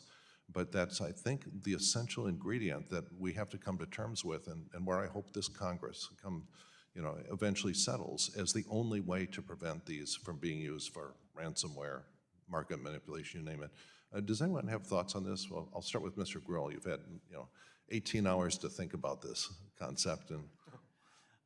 Thank you, Congressman. I appreciate the opportunity to think another hour or two about this very important subject. What you're describing, sir, of course, is the critical importance of attribution, so that we can link illicit activity or other activity, which is properly the subject of government action or civil law action, to individuals. I would also call out and underscore two other points in your comments, which I think are important to any system which makes sense. Court supervision or appropriate government oversight in an independent branch. I think that's critical. You mentioned the importance of extradition from countries that we have treaties with. The point is that we need to be able to, through legal process, link illicit activity to actors who are responsible for that activity. We think there's a way to do this technically that doesn't involve the mass collection of personally identifiable information. I don't think that's what your comments or questions were suggesting, but I think that's important as well, so that we can strike the right balance between personal privacy and holding people accountable for committing illegal activity. Thank you. Gentleman's time has expired. We recognize the Majority Whip of the U.S. House, Mr. Emmer, for 5 minutes. Thank you, Chairman Hill and Ranking Member Lynch, for holding this important hearing today. And thank you again to our witnesses for your testimony. Crypto technology is shifting economic power from centralized institutions back into the hands of the people. It's transformational. And it can be threatening to unelected bureaucrats and, quite frankly, some elected people here in Washington, D.C. This threat is most saliently observed through several recent administrative actions. On January 3rd, 2023, the Fed, FDIC, and the OCC issued a statement discouraging banks from holding crypto or servicing crypto clients on a, quote, safety and soundness basis. On February 7th, 2023, the Federal Reserve published a statement in the Federal Register seemingly turning this perspective into a final rule without following the public comment process outlined in the Administrative Procedure Act. In the midst of this, on January 27th, 2023, the White House National Economic Council published, quote, the administration's roadmap to mitigate cryptocurrency's risks. This report summarizes President Biden's political plan to lawlessly abuse the administrative state to push American crypto firms and their United States customers into offshore, unregulated, opaque, and unsafe markets. These recent actions are an explicit display of what Congress and the American people already noticed. This administration is weaponizing the banking sector to debank legal crypto activity here in the U.S., using scare tactics to run an entire industry out of the country. And the collapse of FTX should warn us of the vulnerable position we are putting American consumers in when we don't compete to keep crypto firms on shore. Clearly, the administration's policies are motivated by a thirst for increased control over the American people, because here in Congress, crypto is not partisan. Republicans and Democrats have an 8-year history of working productively together on solutions to this space. Mr. Gould, no regulator has understood the importance of unlocking access to financial services for crypto companies better than the OCC under Brian Brooks. Of course, you did great work on that team, so I'm going to ask you a series of questions that will, I hope, assist our committee's work. First, in your view, is the administration's regulatory posture towards digital assets encouraging or discouraging financial institutions from offering services to digital asset firms? Discouraging. In your view, is the administration's regulatory posture towards digital assets encouraging or discouraging financial institutions from innovating themselves and offering digital asset products and services to their clients? Discouraging.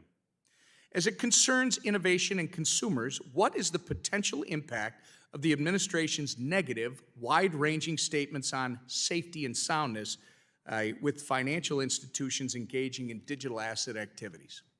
One possible consequence is that it drives it into less visible areas of our economy where we can't monitor it, we can't manage the risks associated with it. Another possible outcome is that it increases the technology gap between the larger banks, which continue to invest and expand in technology versus the smaller banks, which frankly don't have the same resources and aren't able to pursue as aggressively investments in technology. Can you please give us an example of when an administration has taken this type of regulatory posture toward an industry in the past and what the effects were? Many people have suggested that it's similar to what happened with Operation Choke Point, but there are important differences. Number one is that what the administration is doing currently is transparent, at least to the extent you can do that within the confidential supervisory system. They've been very clear, to their credit, what their views are and what their concerns are. Number two, though, I think it's different from Operation Choke Point in the sense that, as I understood Choke Point, it was more focused on discouraging banks from banking certain industry sectors. This is actually broader than that, because this also applies to essentially discourage existing banks from exploring new technologies, including digital assets. Thank you. This administration's attempt to debank the crypto community and prevent financial institutions from offering digital asset products and services to customers is a lazy and destructive regulatory strategy that is already chilling innovation and subjecting users of digital assets to less sophisticated jurisdictions that are not equipped to manage the potential risks. Again, I appreciate everybody being here today, and hopefully we're going to do some productive work going forward. Thank you, Mr. Chair. I yield back. Gentleman yields back. We turn to the gentleman from New York, Mr. Torres, for 5 minutes.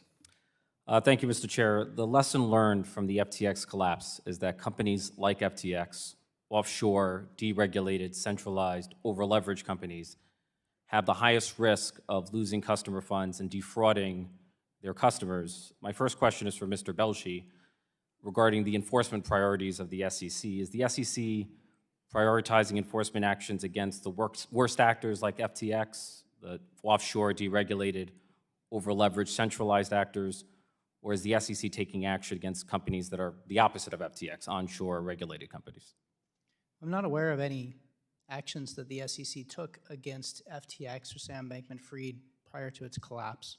So you have to argue that it's the latter, that it's actually the folks that are trying to do it right. And you do have to wonder if we couldn't have avoided the mass amounts of money that flowed to FTX if the basic principle of a Bitcoin ETF had been provided and approved by the SEC when there had been 25 plus valid applications, some from Invesco and other reputable firms have done ETFs for many years in the past. The CFTC and the SEC seem to be engaged in a regulatory turf war over digital assets. In December 2022, the CFT, in a court filing, declared Ether to be a commodity. Yet in February 2023, SEC Chair Gary Gensler, in an interview with New York Magazine, disagreed with the CFTC, declaring everything other than Bitcoin to be a security. Mr. Grewal, is it fair to say that the mixed messaging from the SEC and the CFTC and the regulatory confusion it creates underscores the need for Congress to step in and bring legal clarity to the status of digital assets? I believe it does underscore that point, Congressman Torres.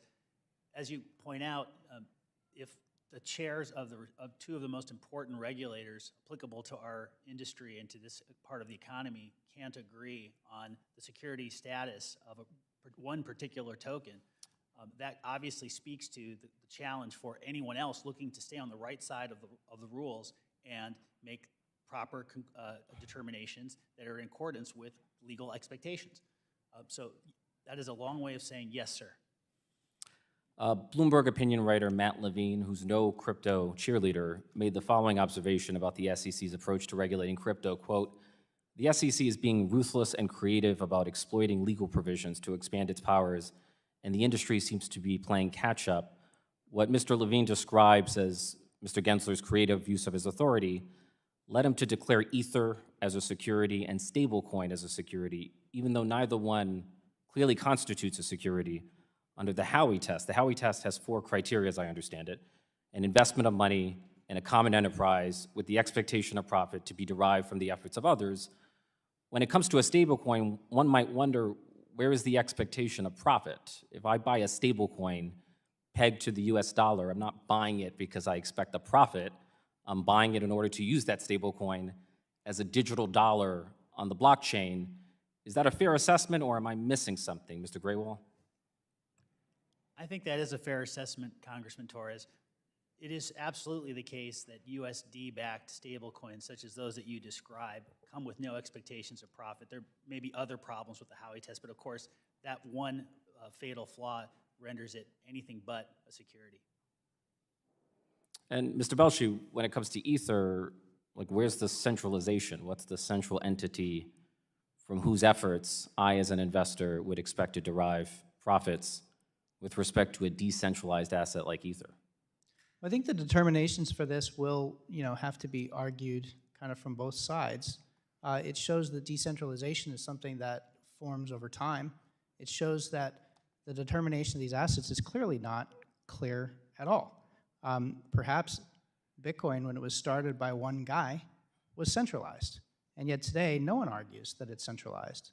And the same thing applies for any new innovation. So some sort of incubation period where something can grow from a centralized status to decentralized seems warranted, and this is unique to digital assets. I actually want to address that question to Coinbase. Are there assets that could begin as securities and then morph into something else as it becomes decentralized? The example would be Ether, that it was likely a security at the time of an ICO, but has become decentralized over time. What do you think of that analysis? Speaking generally, Congressman Torres, I agree that assets can change character over time. And to be completely fair, I suppose it's equally true that an asset that began as a commodity might evolve into a security in some form as well. But certainly, assets which are centralized, which are controlled by a managerial group, can over time decentralize in ways that would take them clearly outside of any reasonable understanding of the definition of a security. Gentleman from New York yields back, and we turn to the chairman of the Housing and Insurance Subcommittee and vice chairman of the Digital Assets Subcommittee, Mr. Davidson, for 5 minutes. I thank the chairman, I thank our witnesses, and boy, I'm excited to finally have this subcommittee in existence and to have this hearing. As someone that's basically pleaded for this day since 2017, it's pretty exciting. On the other side, as somebody that's paid attention to this space, essentially since I got on the committee 6 years ago, it's painful to hear arguments that we've worked through in industry and with legislators and regulators since that time, and yet no actions happen. We have legislation that's been drafted on the shelves for years, and people in the industry are, publicly and privately coming in, when? When are we going to actually get something done? And I will admit, I'm a little dismayed when I hear some of my colleagues essentially continue to push either purposefully or through ignorance an idea that these assets are the same things as a centrally managed, centrally controlled database, when the entire computing architecture of this space structures it differently so that you can't have the same type of compliance tools in every application, but you can't have the same effect. You have to comply with it differently. And so as we talk about that, it's great to kind of bridge the divide, close the we don't understand it arguments, and just let people be exposed for the positions that they have. Towards that end, I ask unanimous consent to submit, for the record, statements from the Club for Growth, the Blockchain Association, the Chamber of Digital Commerce, the Crypto Council for Innovation, North American Federal Insured Credit Unions. I thank the chairman, and I just would ask Professor Evans, does the Securities and Exchange Commission regulate the payment system or securities? Clearly securities. Yep, thank you. And the legal clarity that we're seeking, frankly, wants to make sure that investors, innovators, and regulators, like Chairman Gary Gensler, also know that the Securities and Exchange Commission doesn't regulate the payment system. Mr. Grewal, the CEO of Coinbase, Mr. Armstrong's made comments in the past in support of individuals moving crypto assets off exchanges and to self-hosted wallets, self-custody. Do you believe that protecting the customer's ability to eliminate third-party risk through self-custody is an important first step in consumer protection? I do, Congressman, yes. So for people that were caught in bad investments in the past, because this area has been unregulated, people have been abusive, outright misrepresented things, if they had custody of the assets and it was in their possession, what was their risk if the centrally managed unit collapsed or went bankrupt? There would be none, Congressman. Because they actually own their property. It's sort of like if the bank goes out of business and you have all your cash, even if you have an account with the bank, well, you didn't lose any money because you had your cash. Now, not everyone's going to choose to do that, but we certainly shouldn't prohibit it. Just like cash, we've made it almost illegal, but not entirely. And in this space, we've got people that are overtly trying to make self-custody illegal. Mr. Grewal, how does Coinbase work to prevent market manipulation, fraud, or conflicts of interest, things that would be barriers to making the spot market function? Congressman, we have important policies and procedures to address each of those concerns, but our programs go far beyond just what we write down in paper. We have transaction monitoring systems. We also monitor for inside activity. All of these things are aimed at identifying behavior that would give concern not only to regulators, to lawmakers such as yourself, but to Coinbase itself, because our entire business proposition, our entire value for our customers is grounded in trust. Yeah, thank you for that, and maybe particularly so now as a publicly traded company, so I thank you for that. I think it's important to address one of the issues in the space with Silvergate. I wish I had time to go into depth with some of the questions, but fundamentally, the run on their assets was precipitated by fraud. I mean, the shiny object was digital assets and crypto. That led people to create accounts and relationships with FTX. But does anyone care to comment on why did FTX fail? Was it because they held digital assets, or was it because they commingled funds and committed fraud and misrepresented what they did? So I'll try. So FTX made a fundamental misrepresentation, which is that they claim to have an exchange, which is a part of trading infrastructure. And with all of our trading infrastructure, we want to see well-understood risks and controls, whether you're a broker-dealer, an exchange, or otherwise. And what they did is they took funds out of that exchange and sent it over to their prop trading firm against the knowledge of their clients. Thank you, and I yield. Thank you, Mr. Davidson. We turn to my friend from Houston, Texas, Mr. Green, for 5 minutes. Thank you, Mr. Chairman, and I thank the ranking member as well for providing us this hearing.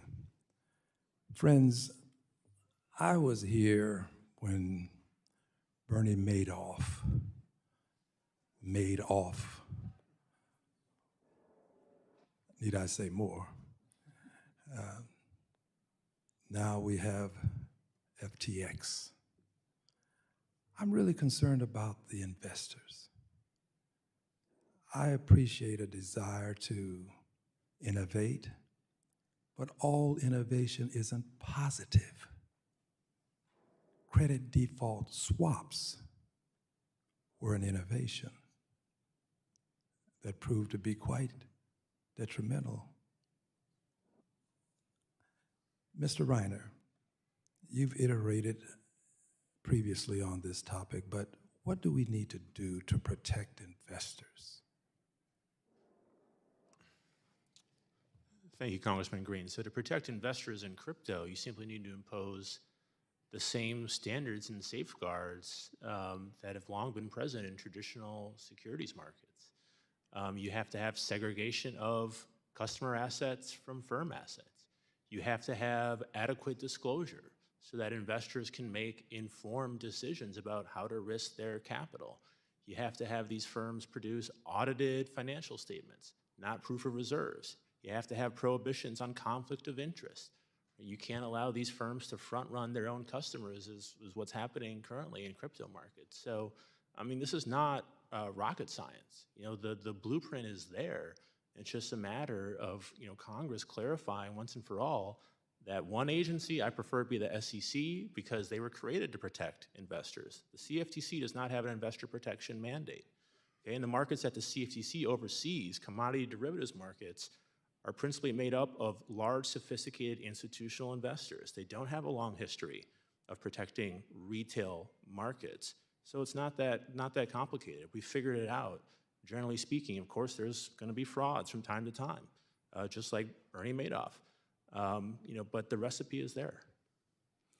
Well, some of your colleagues seem to think that this in some way would thwart innovation and prevent these businesses from developing appropriately.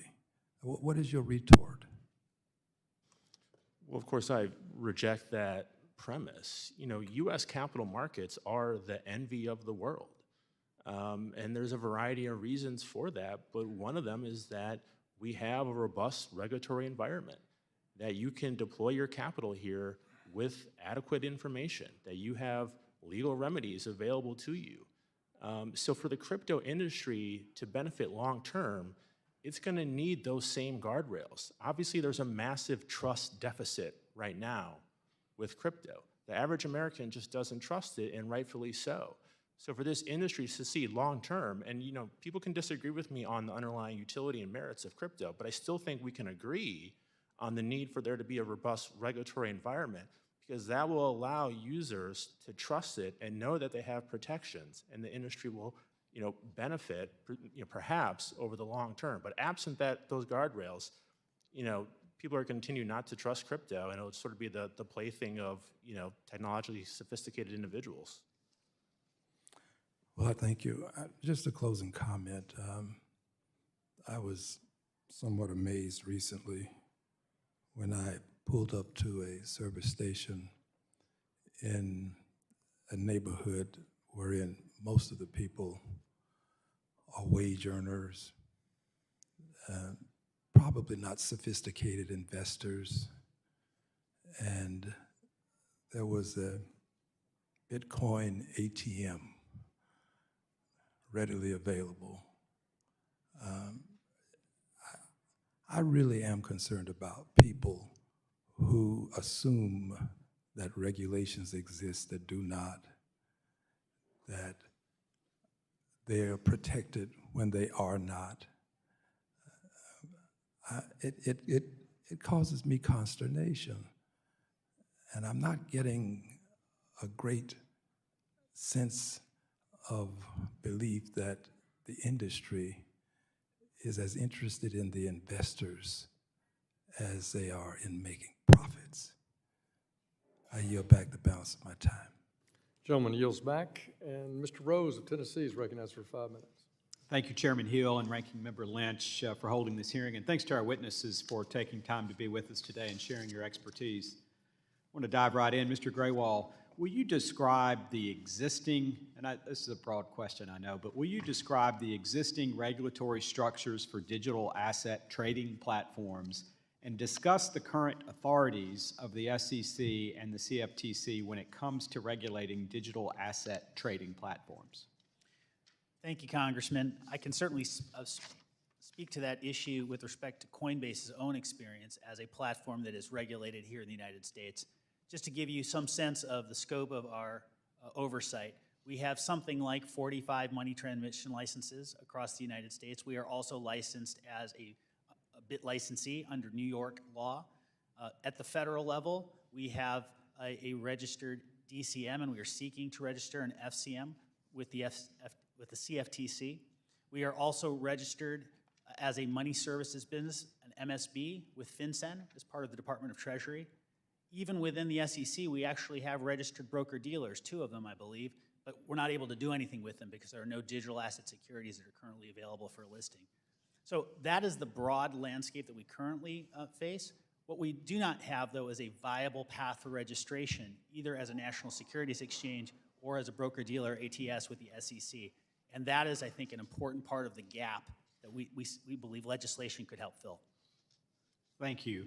And this is for all of you, so we'll go across the dais down there when I get finished asking the question. It seems that in the digital asset space, much of the friction, at least in the U.S., is between who would be the primary regulator, given that we have separate securities and derivatives regulators. Previous Congresses have considered merging the 2 regulators to provide more regulatory certainty. A 1995 GAO report found that merging the SEC and the CFTC could yield a number of benefits, including reducing regulatory uncertainty, enhancing market efficiency and innovation, and increasing regulatory effectiveness. In 2012, now SEC Commissioner Hester Pierce called a merger of the SEC and CFTC politically difficult to engineer, but added that it would be a reasonable step towards much-needed regulatory consolidation.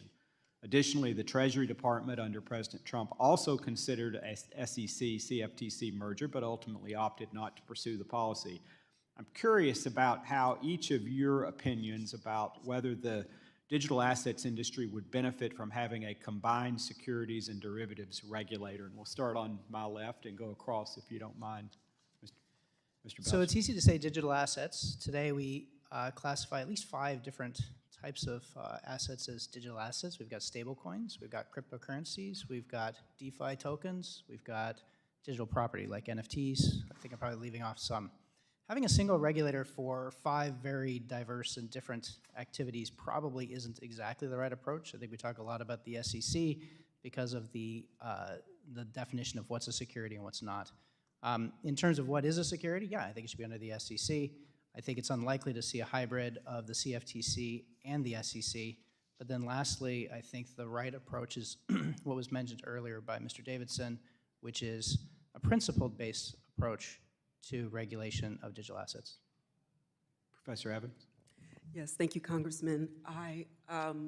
If we were beginning today, and normatively as, or I speak normatively as an academic, what you might create And ideally, some hybrid version might be applicable, although I agree with my colleague that given the complexity and the nuances of the different types of tokens and coins, it's not likely. But if I recall correctly, in the enabling legislation for both the SEC and CFTC, there is some language that calls upon them to work jointly in some capacity, although it is rarely used.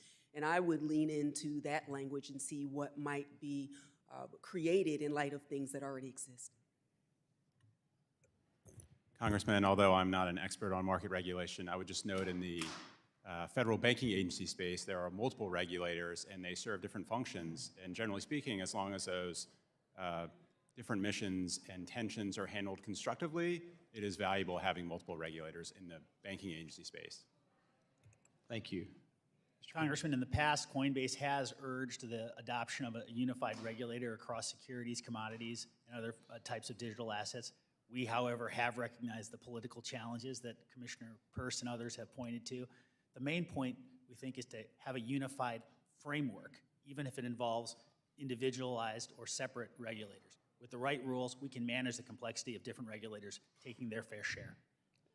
Congressman, I'll quickly note that Paul Volcker also thought the CFTC and the SEC should be merged, and I agree with him on that. You know, and this divergence has very, frankly, bizarre outcomes. So in 2017, the CFTC permitted the listing of cash-settled Bitcoin futures contracts, while the SEC continues to, rightfully, in my opinion, my time has expired, so we have an ETF and a Bitcoin futures. Would welcome your follow-up on that. Thank you.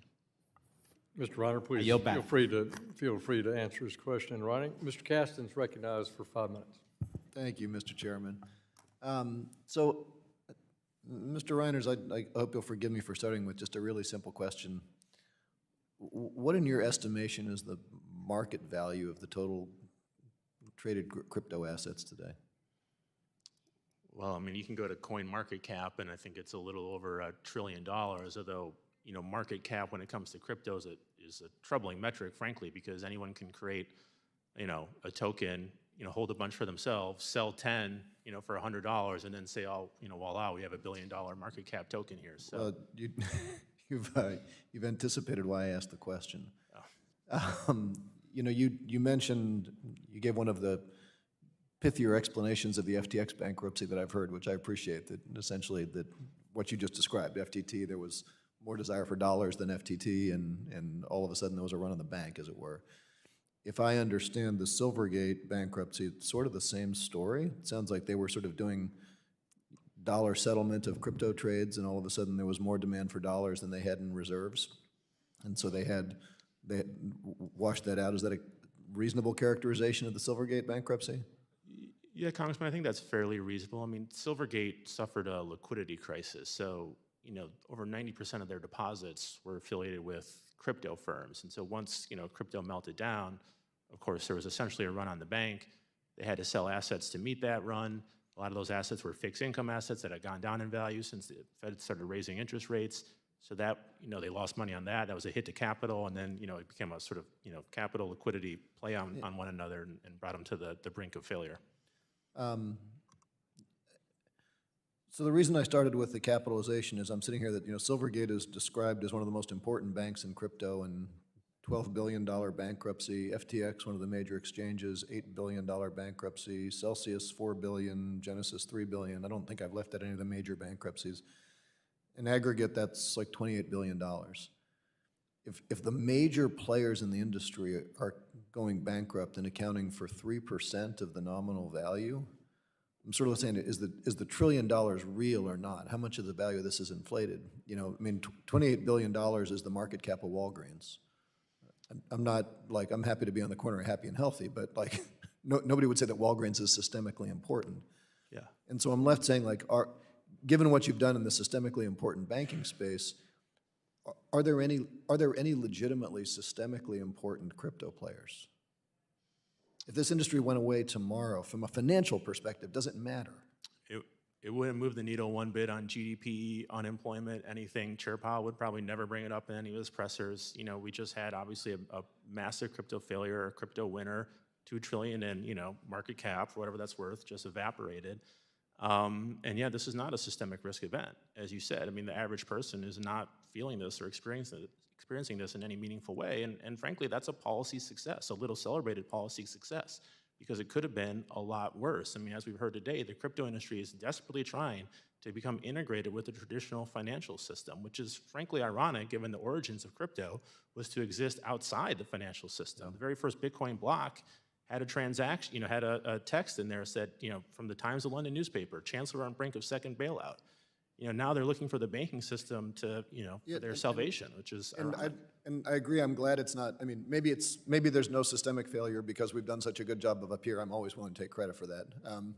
Maybe it just is not really that big, because if the $1 trillion is ridiculously overinflated, we don't have a special subcommittee on Walgreens.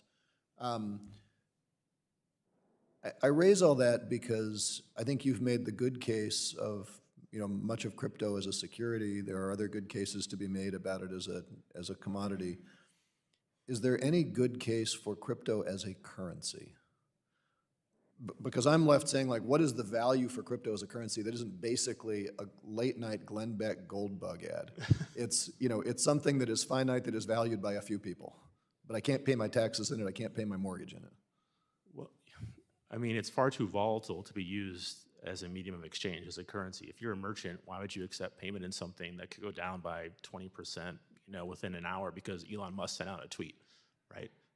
It's completely failed as a currency. Even stable coins, people like to talk about them being used as a currency. The reality is, as Gary Gensler said, they're the poker chips at the casino. People use stable coins so they can speculate on overseas exchanges and in DeFi.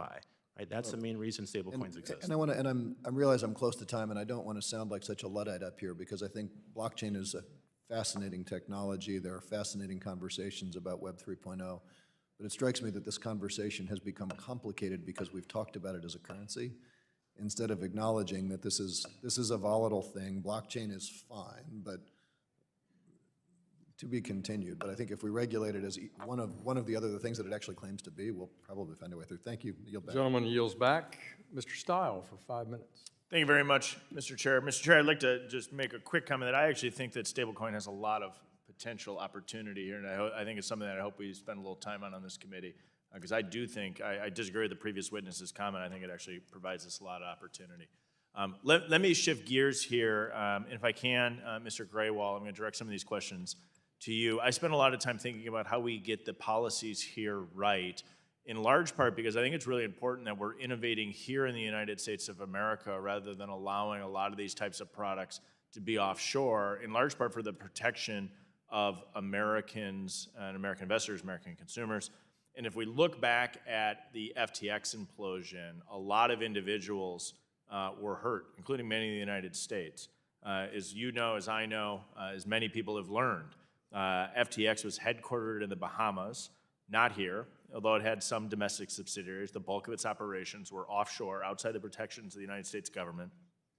If we want to if we want to protect investors and foster innovation, I think we need to be encouraging digital asset businesses to domicile here in the United States, not in foreign jurisdictions that have less robust rules and regulations of the road to protect people. But as I'm looking at the SEC, it seems like they're failing to provide a clear framework to facilitate responsible US-based leadership on digital assets. And so the question here is, we've seen Chairman Gensler, he recently gave an interview this week in which it seemed like he may have waved off concerns that digital asset businesses would continue to migrate overseas. He said, quote, "We lose more if investors get harmed here," end quote. How do you view those comments? Where would continued digital assets offshoring be in relation to the investor outcomes that we want here in the United States? Well, as an American cryptocurrency exchange incorporated under the laws of the state of Delaware, we obviously have a strong interest in seeing robust protections for consumers that recognize the need for innovation right here in the United States. I can't help but observe, however, Congressman, that even as we are debating issues such as what is the definition of a security or which agency ought to have primary jurisdiction over one element of the regulatory framework or another, other countries around the world are moving ahead. The UK, Australia, Singapore, I could list many, many other countries that are taking a sensible approach to these issues and are attracting real capital and real jobs that create real national security concerns for the United States if this gap, if this race continues unaddressed by our country. So let's dig in on that a little bit, right? So there's a discussion of whether or not the regulatory path forward is clear or not. And so I want to go back to Chairman Gensler's comments in these regards. We've seen a flurry of enforcement actions from the SEC after many of the firms in the crypto space. And he was recently quoted as saying, quote, "The path to compliance is clear." I understand that kind of, in other words, he's arguing that digital asset firms can and should register with the SEC, and the failure to do so is a choice. That's how I heard that comment. Maybe you could share with me how you view that comment. And then further, in your interaction with the SEC, is the path to compliance clear for your firm or for firms in the same space? Congressman, what I can say with respect to registration is that we actually share the goal. As I laid out just a minute ago, Coinbase is eager to be able to offer digital asset securities here in the United States under the supervision of the SEC. And so to that end, we have pursued registration under a number of different models, some that we have proposed, others that staff at the SEC have suggested. But to date, we have been unable to reach an accommodation and identify a path towards registration, or that would result in registration, for the simple fact that the current registration rules don't make a lot of sense when it comes to digital assets. So I'm assuming you're going back and forth with the SEC. I know last summer you sent a petition outlining a series of questions that you had. Could you characterize your interaction with the SEC, and have you received answers to the questions that you asked last summer? Yes, sir. In July of last year, we filed a formal petition for rulemaking under the procedures set out in the Administrative Procedure Act, seeking rules along the lines that we've been discussing. I would characterize our interactions with the SEC as always professional. We held no particular grudge towards the commission, even as we have strong policy disagreements. We have received no answer to our petition. You received no answers to your petition. I think that says the future and the path here may be less than clear. We have an opportunity to clarify. Thank you for your testimony today. Mr. Chair, I yield back. Thank you, Mr. Stahl. Mr. Stahl yields back. Mr. Nickel is recognized for 5 minutes. Thank you to all of our witnesses for being here today, and a special welcome to Mr. Reiners, who is from Duke University in the great state of North Carolina. I saw that, and I imagine you have not been looking at your phone. I did look at mine and did note that Duke is up significantly at the half. And Mr. Chair, I'm sure we've been talking a lot about the SEC today, but you and the good people of the great state of Arkansas's 2nd District as well will be much more interested in another SEC at 7 o'clock tonight. Looking forward to it. But I'm glad to be working across the aisle to make progress on digital asset regulation. This emerging technology has incredible potential. It has the power to bring more fair and equitable access to financial services for everyday Americans, especially those who are unbanked. It also has the power to reduce costs, increase efficiency, and grow our economy. However, without proper regulation, digital assets can be harmful to consumers. Additionally, without clear rules of the road, we risk this technology revolution moving outside of the United States. I think it's essential to our economy and our national security that America remain the world's dominant financial center. Because of this, I'm happy to be co-sponsoring Chair McHenry's Keep Innovation in America Act along with Congressman Torres. This bill provides regulatory clarity needed to ensure crypto innovation remains in the U.S. and directs the Treasury Secretary to conduct a study on this issue so that we can better regulate it going forward. Mr. Reiners, what additional regulation do you believe is needed in this industry to encourage innovation here in America while also protecting consumers? Well, Congressman, first I appreciate the update on the Duke game because it has been on my mind, and I'll just note that we are peaking at the right time of year here. So I laid out in my written testimony what I think is the right approach here, and I would just push back slightly on, the concept that there's, any innovation here worth embracing, frankly. I mean, crypto's been around for 14 years.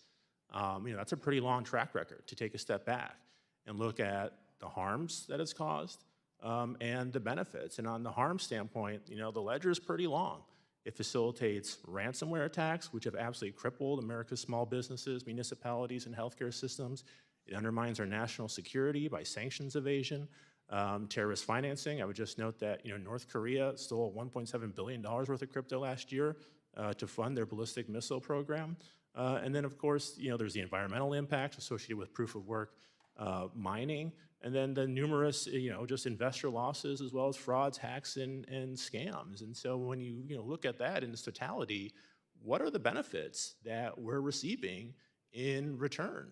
I don't really see any. So I think as lawmakers, you need to be clear-eyed about what's happening here. And so, because of that, investor protection, I think, should be front and center, while also minimizing risk to financial stability. And so I think letting the SEC fulfill its mandate to protect investors and giving them exclusive oversight over crypto is the right approach. Now, I'll concede it doesn't necessarily mean that all the rules that apply to traditional securities firms should apply one-to-one for crypto firms. So one area that I think many people in crypto would agree with me on is, perhaps there is a need for a customized disclosure framework, because the information that crypto investors want is probably different than what, a normal equity investor would want. And even Chair Gensler has, alluded to this point and noted that asset-backed securities have a different disclosure regime. But it's a long-winded answer there, but I think, the SEC is best suited to impose some investor protections here. Thank you. Mr. Grewal, the Board of Governors of the Federal Reserve System issued a policy statement that confers new obligations onto state member banks regarding the permissibility of engaging in crypto asset-related activities. The policy statement seems like it significantly impacts the ability of the consumers to access the crypto ecosystem through safe and well-regulated outlets. How will this rule hurt consumers and innovation? Congressman, the challenge, of course, with any new rule is that it has unintended consequences or downstream effects which aren't necessarily contemplated at the time of its enactment. In this particular case, let me be very clear. We support rules for disclosures to consumers and investors. They allow them to make informed decisions about what they're investing in, who they're banking with, and the like. So to the extent we all share that goal, we think progress in this way would be constructive. Gentleman yields back. Mr. Flood is recognized for 5 minutes. Thank you, Mr. Chairman. I'd like to thank our witnesses for coming today. I really look forward to hearing your feedback on some of the SEC's recent actions related to digital asset custody. Mr. Gould, I'm referring specifically here to Staff Accounting Bulletin 121, which asked public banks to hold custody crypto assets on balance sheet. Can you speak to how this differs from how the OCC regulates custody? Sure. Well, the SAB 121 guidance document that you referenced, begs the question of if a bank is subject to that guidance, and thus it has to treat the assets it's custodying as if they were on its balance sheet, it begs the question of what is the appropriate regulatory capital treatment for those assets.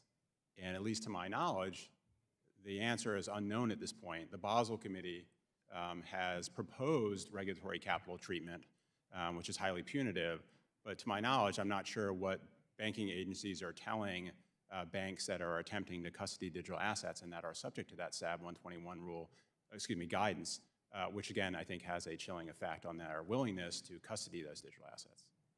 And speaking of that potential risk to, discourage banks from taking custody, what do you think the practical effects will be on? If you were advising a bank board, if you were advising a CEO of a bank, what would you say to them about SAB 121?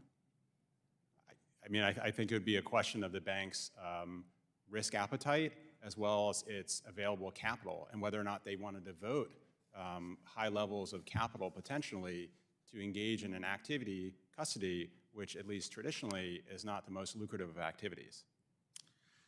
Mr. Gould, I appreciate the answer, and I fear that investors would not be very well served by an environment where banks cannot custody digital assets.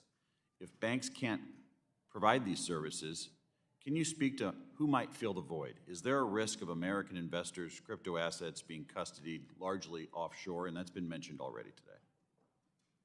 I agree. I think there is that risk. And obviously, banks historically have custodied all manner of all manner of assets, whether they be electronically stored assets or physical assets. So banks have a long history of managing the risks associated with the custodying assets.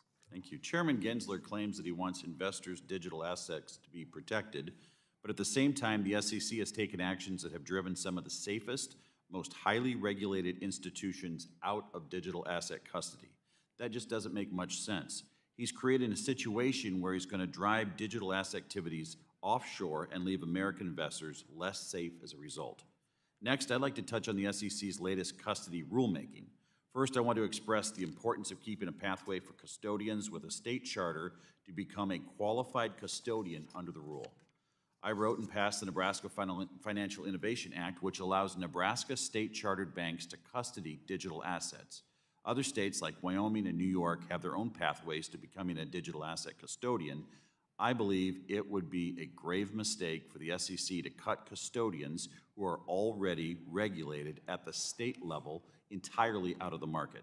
I'm also concerned that the SEC's updated custody rules effectively prohibit self-custody, could block new entrants to the marketplace. And from what I've heard, if a startup wants to issue a new crypto token, registered investment advisors likely would have trouble custodying the asset themselves with the rule's new requirements.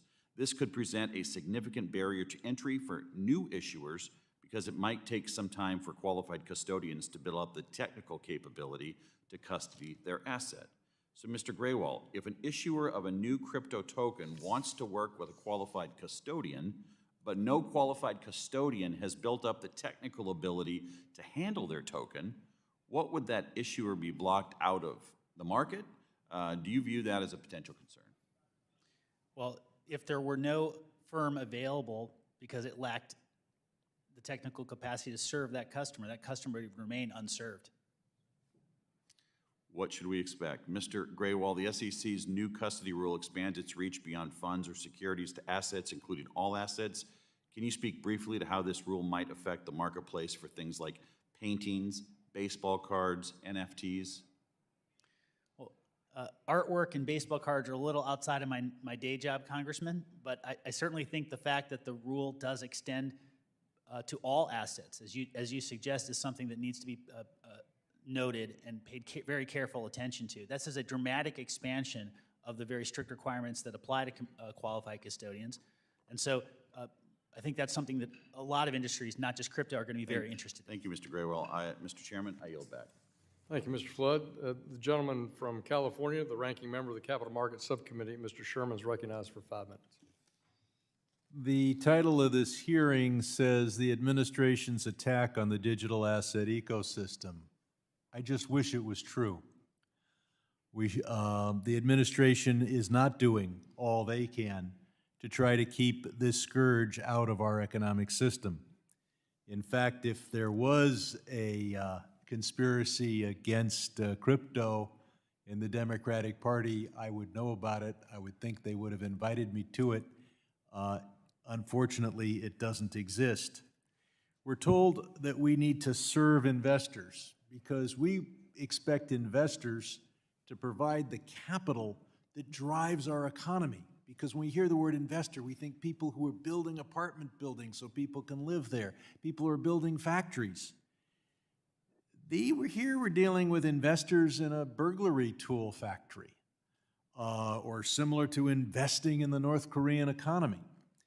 John Maynard Keynes, I think, coined the term animal spirits as a very valuable asset for a capitalist economy. The willingness of people to take a risk and an essential element in building an economy. And we in Congress have subsidized that to the tune of hundreds of billions of dollars a year. We do that through not only the capital gains allowance, but full forgiveness upon death of all capital gains on investments. Mr. Reiners, can you think of a reason why the incentives that we give to have people invest in housing and businesses should apply to those who are investing in a chance to undermine the dollar as or at least partially displace the dollar as the world's reserve currency? No, I cannot. Now, when you have a strong incumbent in a business area and you're trying to partially, take market share, it's wise to name your company or your product after what you perceive to be its advantage. Jolt Cola has more caffeine. Says it right in the name. You want a jolt? Cryptocurrency's done the same thing. Cryptocurrency literally means hidden money. Mr. Reiners, can you think of some people who would find hidden money to be better than unhidden money? Of course, people who wanted to do bad things. Evade tax laws would be the biggest market.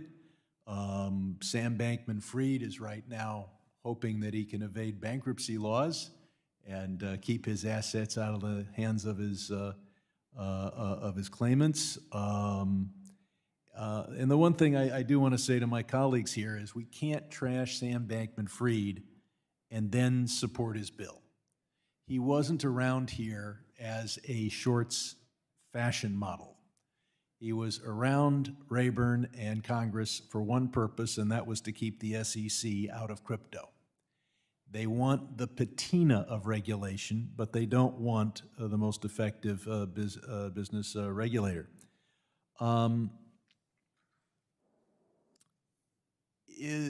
Mr. Reiners, a currency is supposed to be a store of value and a medium of exchange and a measuring stick of value. Does the dollar do that? Yes, very well, and it has for a long time. So aside from the fact that it's hard to hide from the IRS and sanctions evaders and those enforcing our human trafficking laws and and those enforcing our laws against drug dealing, what flaws does the dollar have that cryptocurrency could? Can you think of anything that crypto adds to people doing honest transactions in conformity with U.S. law? I cannot. And it's talked about as if crypto is a better payment system, but as I understand it, if I want to transfer crypto to somebody and then they want to buy a sandwich with it, I've got to pay something I've got to take my dollars, pay a fee, convert it to crypto. They then get the crypto. They have to pay a fee, convert it to dollars, and go down to McDonald's and buy a hamburger. Is that an efficient payment system? No, not at all. And I would point out the fees in the crypto economy are quite high when you compare them to securities markets. Thank you. Gentleman yields back, and votes have been called on the House floor, and we will continue our questioning until we've got about 200 votes left. And we will now turn to Mr. Timmons for 5 minutes. Thank you, Mr. Chairman. I want to start off my time by saying that I look forward to working with all of my colleagues on the subcommittee as we continue to shape foundational legislation for the digital asset ecosystem. The digital asset space has garnered a great deal of headlines recently, and I think the call for legislative action is building serious momentum. Even more so, recent aggressive actions by regulators show that Congress needs to enact legislation tailored to the digital asset ecosystem that appropriately addresses the risks while ensuring the clear benefits of this new technology are not held back. Republicans on this committee have long advocated for increased collaboration with regulators to produce legislation that addresses the risk and benefits of the digital asset ecosystem. The SEC seems to want to classify all digital assets besides Bitcoin as securities. But I'm worried that this neglects the actual use cases for this technology and risks chilling development and innovation before the value of it is ever realized. Mr. Grewal, can you talk about some of the potential use cases for this technology outside of the finance space, as that is where the greatest promise seems to lie, in my opinion? Thank you very much, Congressman. You are right to point out that within the financial space, of course, payments are important, and I would also call out remittances. Workers here in the United States are using crypto to send money home as we speak today and are doing so faster, cheaper, and more secure than ever before. Outside of financial use cases, there are interesting and important new cases emerging every day. I'll just highlight a couple of them to answer your question directly. When it comes to carbon credits and other forms of environmental protection, blockchain-based technologies are able to help track those credits and make sure that they properly account for environmental remediation. There are also digital health records that are emerging that are blockchain-based and offering important value to patients who want to be able to have true data portability while protecting their personal information. Decentralized identification offers another important non-financial use case that we think can, again, facilitate attribution of activity online without the collection of highly intrusive, voluminous, personal identifiable information. Would any of those potential uses you just laid out ever be realized if we regulate every token as a security? It's not likely, Congressman. The fact of the matter is that our federal securities laws impose significant burdens on issuers, and in certain cases, those burdens are appropriate, where the tokens are, in fact, securities. However, many tokens are not securities. They offer practical utility in certain cases. They may operate as commodities in other cases. In any event, the burdens of the federal securities laws yield very little benefit, and as a result, net disincentivize productive economic activity. Sure, thank you. Professor Evans, same two questions to you. Could you talk about potential uses that maybe he didn't touch on, and what would happen if we regulate every token as a security? Thank you, Congressman, for your question. I am very excited actually about use cases regarding identity. The idea that you could go to a store, if someone is has to be 21 to buy a product, they don't need to know, even as a matter of personal security as a woman, where I live. You just need to know whether I'm over 21 or under 21. And so uses of that nature are very intriguing. There are other use cases beyond NFTs for collectibles as well that go into healthcare and all sorts of other intriguing issues. Final point, I think of supply chain issues as well. Not everything will use cryptographically secured assets, but certainly the underlying technology for distributed ledgers. Thank you for that. Crypto is $1 trillion industry by market cap, and although regulators may want to move quickly to manage risk, it is imperative that this is done in a thoughtful and reasonable manner.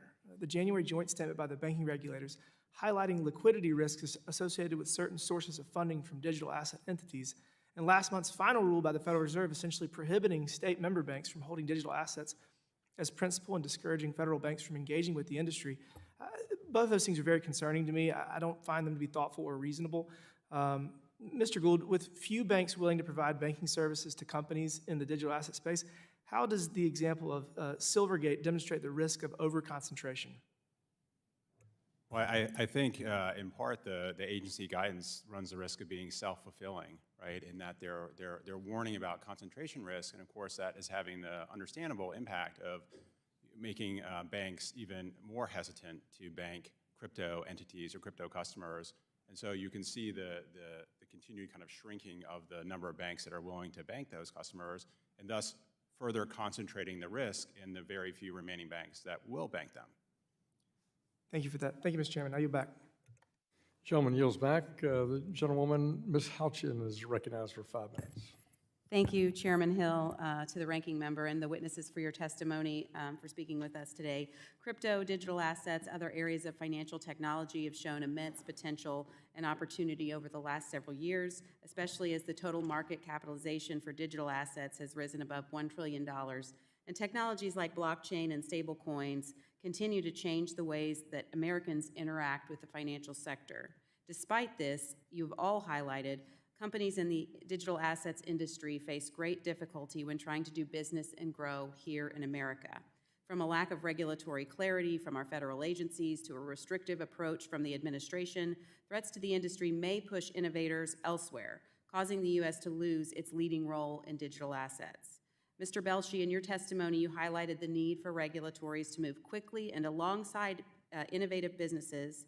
What would be the impact on U.S. competitiveness within the global economy if we continue at the current pace? I think we're currently on track to move this industry mostly out of the United States. Now, some might like that in this room. I think those of us on the panel are mostly not that way. Look, Americans are seeking out these assets. We've heard statistics, 20% of Americans are interested in touching digital assets today. The use cases are many, and they keep coming quickly. So there's a whole technology sector here which is at risk. And someone had asked the question of what if we just turned it off today and what impact it would have. Well, let's take Paul Krugman's quote from back in, 1998, when he said, hey, the entire internet is going to have no more value than the fax machine. And what if we had taken his advice and just turned it off back then? The use cases, that we just heard a few moments ago, there's many that haven't even arisen yet. So it would be, I think, devastating to the American business. Thank you. We've heard some testimony today suggesting that a regulatory structure is, quote, not a race. But isn't there great risk to American leadership and competitiveness on the world stage and to the stability and preeminence of the U.S. dollar if we fail to establish clear guidance and rules for digital asset innovators while other countries appear to be moving full speed ahead? Mr. Belshe? That's what is happening, and then I think it gets a little bit worse because this does overlap with money and finance, so it's not just a business issue, it's actually a political power and dominance issue. China has got a CBDC.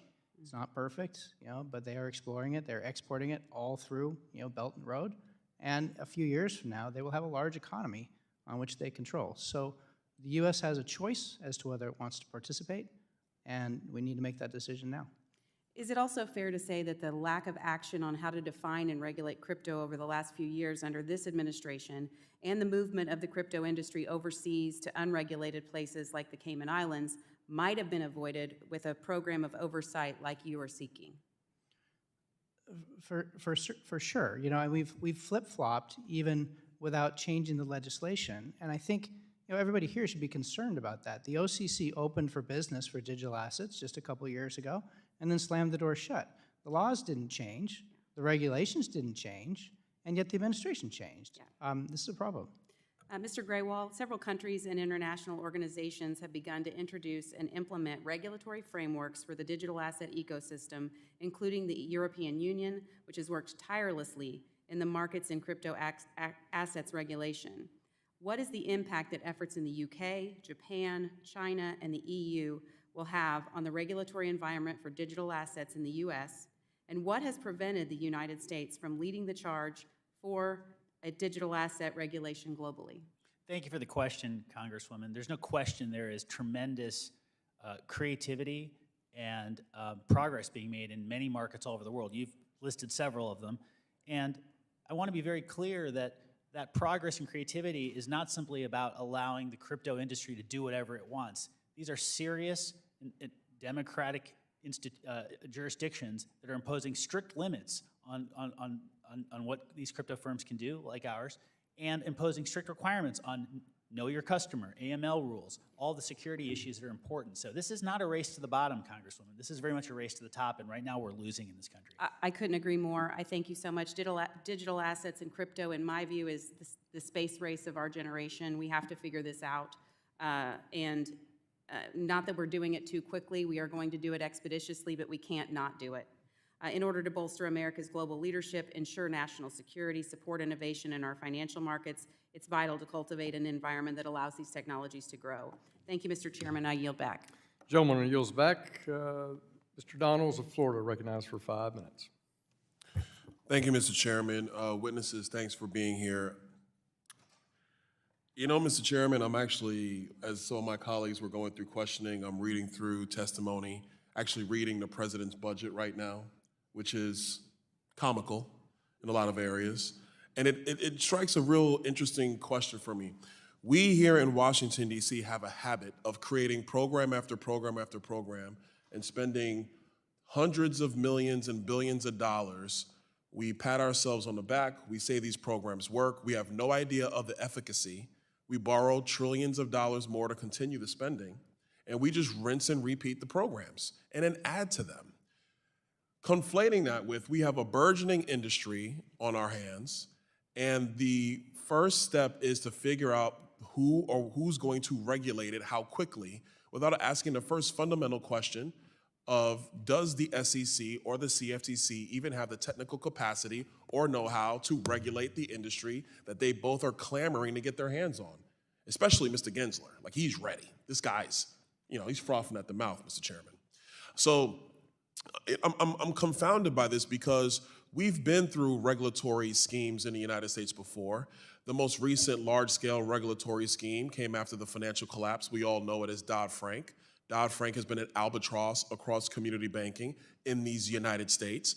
And yet, in the president's own budget, he has billions of dollars more for programs for small business owners through SBA, more program dollars through the Minority Business Outlet Fund, whatever we want to call it, when the real remedy is actually a more streamlined regulatory environment for the banking industry so community banks can flourish in these United States, so businesses, whether they're owned by Black people, Hispanic people, white people, rich, middle-income, poor, all have access to capital to grow their businesses without Washington having to appropriate dollars into these funky programs that we know are average at best. Which brings us back to digital assets. And this is really a question for all of the witnesses. Do the agencies that currently exist have the technical capacity to adequately regulate a digital assets space? And then the second question to that is, if they don't, wouldn't it be better for Congress to do something novel and actually create a regulatory sandbox so that the industry can actually prepare the regulatory environment, since they have the technical capacity way past anybody over at the SEC, especially considering, from what I hear, Mr. Gensler works everybody like a dog over there. Mr. Belshe, you can go first, and we can go down the list. Well, on the technical capacity, I think that might not be the best question, but the principle-based approach will give some flexibility in how we move forward. I do agree with you. If you hand it to the existing regulators, it will have a tremendous gravity to end up with the same market structures that we have today. The same market structures we have today aren't perfect. There's a lot of inefficiencies. The bankers participating in those systems are making more money today than they've ever made before. We can do a lot better. So you have to foster the innovation to get a better market structure. This isn't to avoid market structure. It's to recognize that the technology in front of us today can settle transactions in real time, all the time, not having to go through 4 different middlemen. Ms. Evans. Thank you, Congressman. This is kind of a both-and answer for me, because on one hand, I have great respect for Hester Peirce, for example, in the SEC. I think she's been very thoughtful in how she approaches it. I think of Commissioner Kristen Johnson on CFTC, also very thoughtful for a long time. But to your point, technical capacity in this space is critically important. As a professor, obviously, I'm always going to lean into education, but it has to be education to have true subject matter experts. Whether they agree or disagree, they have to understand the fundamental underlying technology, or it's difficult, if not impossible, to regulate efficiently and effectively. Quick follow-up, Ms. Evans, for you. Do the agencies have that educational know-how for this fledgling industry? Yes or no? It's difficult for me to say without knowing the inner workings. I've not seen much from the perspective of leaning into the language of it, but I think a lot of education can go around in all spaces on the legislative and the regulatory side. Ms. Evans, I would postulate that answer is no, and that's no disrespect to your answer, but considering how fresh this technology is, I doubt people who've been in the agency space for 5 to 7 years have that ability. Gentlemen, I know I'm out of time, and I apologize. I really wanted to hear your answer, Mr. Reiners. I really wanted to hear that, but you know what? You could submit it to us. I'd love to see it. Thank you, Mr. Chairman. Thank you, Mr. Jones. Mr. Nunn's recognized for 5 minutes. Thank you very much, Mr. Chair, and thank you for letting me join the subcommittee on the administration's attack on digital asset ecosystem. Team, as we've heard from our colleagues today, I think we are very excited about the potential for this technology, and we want to make sure that if we're not defining the rules of the road, someone else in the world will, and we need to be forward-leaning on this. Unfortunately, throughout many of the last couple of years, the administration's regulatory enforcement approach has failed to provide adequate protections for our digital asset market. Blockchain technologies and digital assets, as we noted, are here to stay in the United States. Personally, I served as a military officer for nearly 2 decades, particularly in the intelligence area, operating against Russia and China. After 9/11, I deployed multiple times and served thousands of hours working in counterintelligence. specifically serving as the Director of Cybersecurity at the NSC. And that's why I'm introducing the Financial Technologies Protection Act of 2023, which will establish an independent financial technology working group, as my colleague highlighted, to combat terrorism and illicit financing through use of these financial systems. Because not only can digital assets be used for good, they're clearly being used for ill. This will be chaired by the Secretary of the Treasury, acting under the Secretary of Terrorism and Financial Intelligence, senior level representatives from the Department of Justice and the United States Secret Service, the Financial Crimes Enforcement, and the Federal Bureau of Investigation, among others. Additionally, we include 5 appointed by the Undersecretary for Terrorism and Financial Intelligence to represent financial technology companies, financial institutions, and organize and engage in this research, building both a public and private enterprise to be able to address these threats.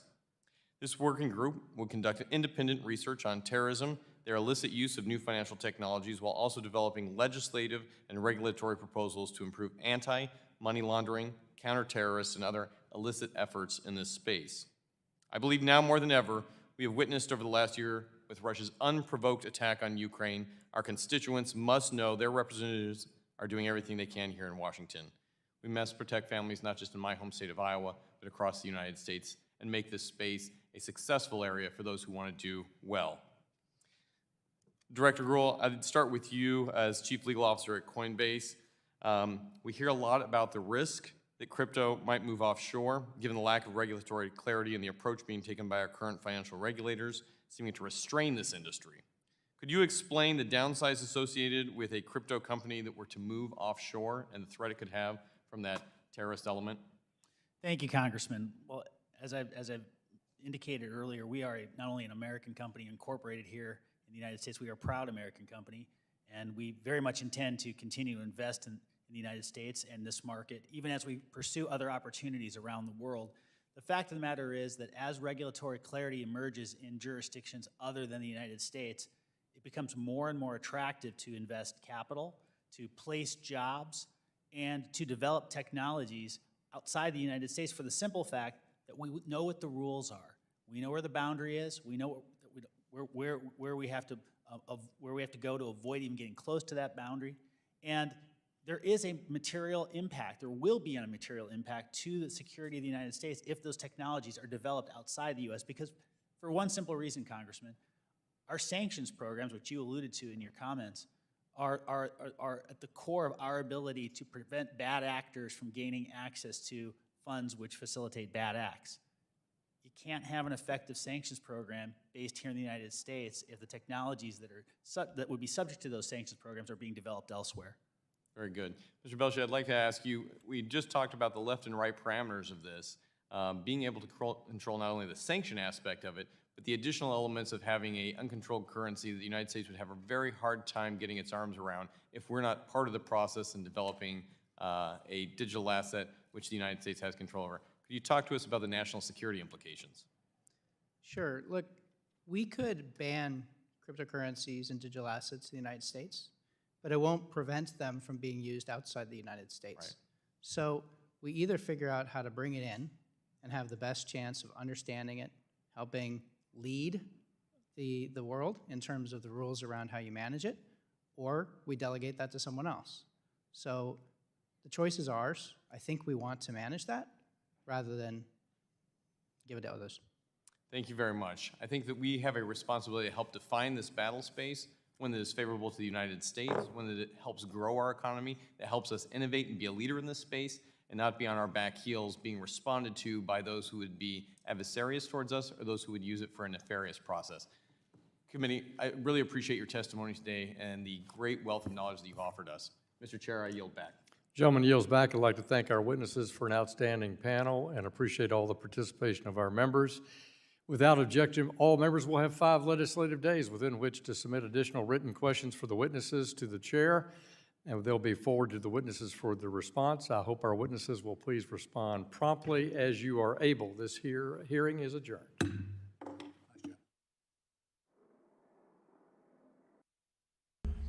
And this hearing is adjourned. Holy crap, everyone. Did we have some negative people here up on the Hill? Boy, some of them were rough with crypto. And let's be honest here.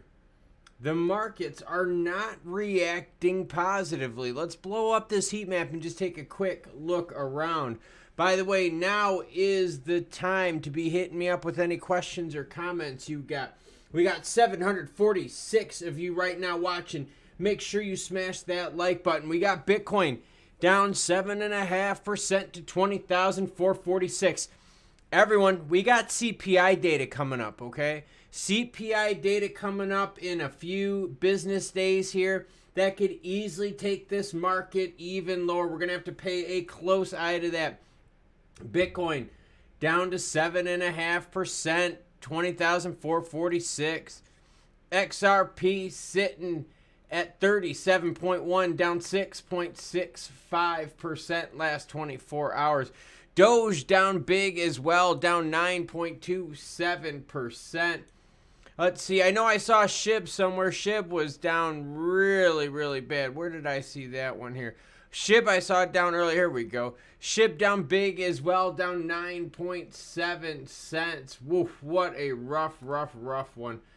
But yeah, the hearing, what did you all think about it? There were some definite positives out there. They definitely called out the SEC saying, hey, guess what?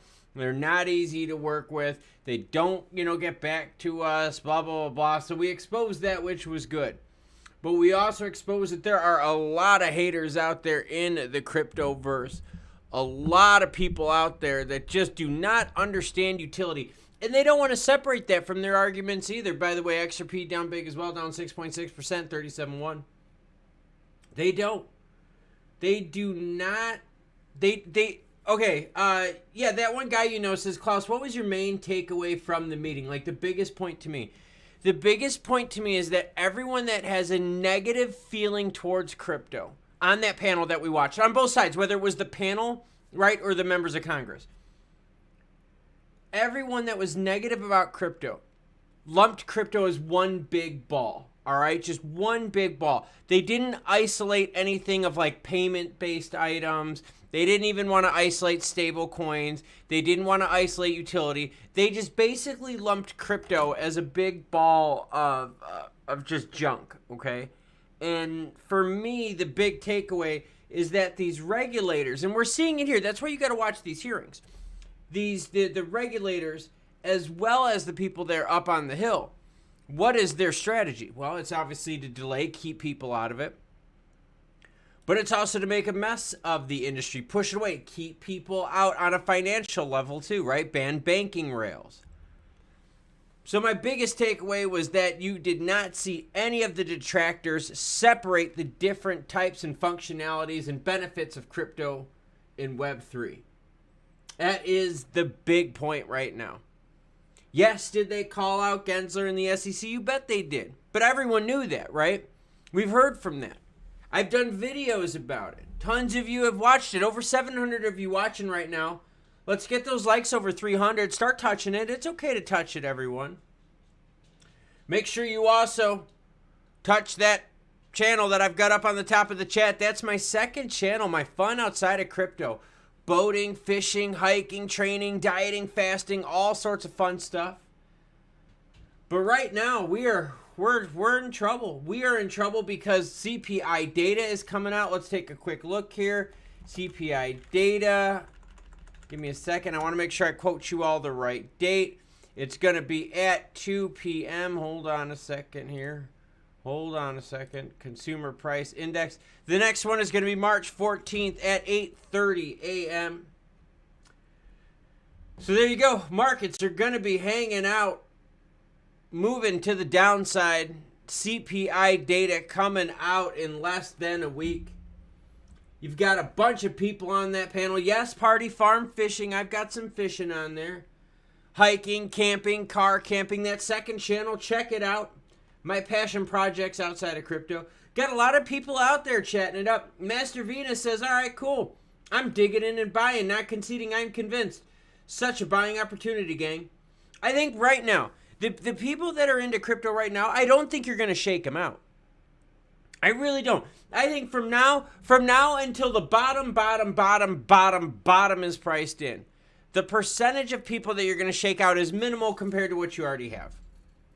I do. I think the majority of the pain that we've seen, hey, we've gone through it. What's the difference now? All right. Now, the problem, though, okay, with long prices or for prices being low for a long time is you could get used to it. You don't want that. Same thing with high inflation. You don't want high inflation for a while because then you expect prices to be high all the time. When you expect prices to be high all the time, guess what happens? That sets the stage for hyperinflation. So what we don't want extended low prices like this shaking people out, causing prices just crashing because people are getting used to such low prices. And what we've also seen too, and let's do this. Give me a second here. All in CPI, I'm seeing it. Eric chimes in. Hey, Eric, thanks for the comments too, by the way, in the chat. Eric chimes in. Klaus, thanks for the stream last few days. This has been so informative. Are you going to be live streaming the CPI data? Eric, you bet your butt I am. I'm big into macros. And Eric, when I do CPI data, I go deep into this. I start drilling down into all the different categories you see on the screen, sharing it with you and what it means. So I got your back, Eric. Yeah, make sure you guys hit that subscribe button because we're going to be live streaming the information CPI data coming out here March 14th, 8:30 a.m. Eastern Time. But yeah, right now you're seeing a lot of negativity going on in the market. A lot of negativity. Silvergate, right? Crypto rails. How do you get into crypto? You still need cash, right? Cash to crypto. You use banks to get it in. Oh, gosh. Sad stuff, everyone. Wanted to say thank you, by the way, to all the channel members out there rocking it hard today. I saw y'all. Channel members hardcore representing the good word today. Thank you all for helping out. The hearing, though, I don't know. Let's put it this way, okay? How did I feel about the hearing? It was the first one, so it was the first one of the subcommittee. I will say the committee was fair. You had the right balance of people that are pro-crypto, and you had the right balance of people that are anti-crypto, okay? So in terms of just being, subjective about this, I think they were fair with, kind of their pros and cons people. Because realistically, you don't want everyone pro up there. Then no one's going to take it seriously. It just sounds like a cheerleader session, right? But the takeaway is that regulators are keeping you out of crypto. Hurting the U.S. job market, hurting the U.S. economy, hurting the rest of the world too. Because think about this. Rest of the world. Without the United States, and it's not a big deal. Crypto can survive without the United States. But you know what the problem is? The problem is the United States equates for 24% of global GDP. Wouldn't you want U.S. money involved in crypto? By the way, Coinbase took an absolute beating during this.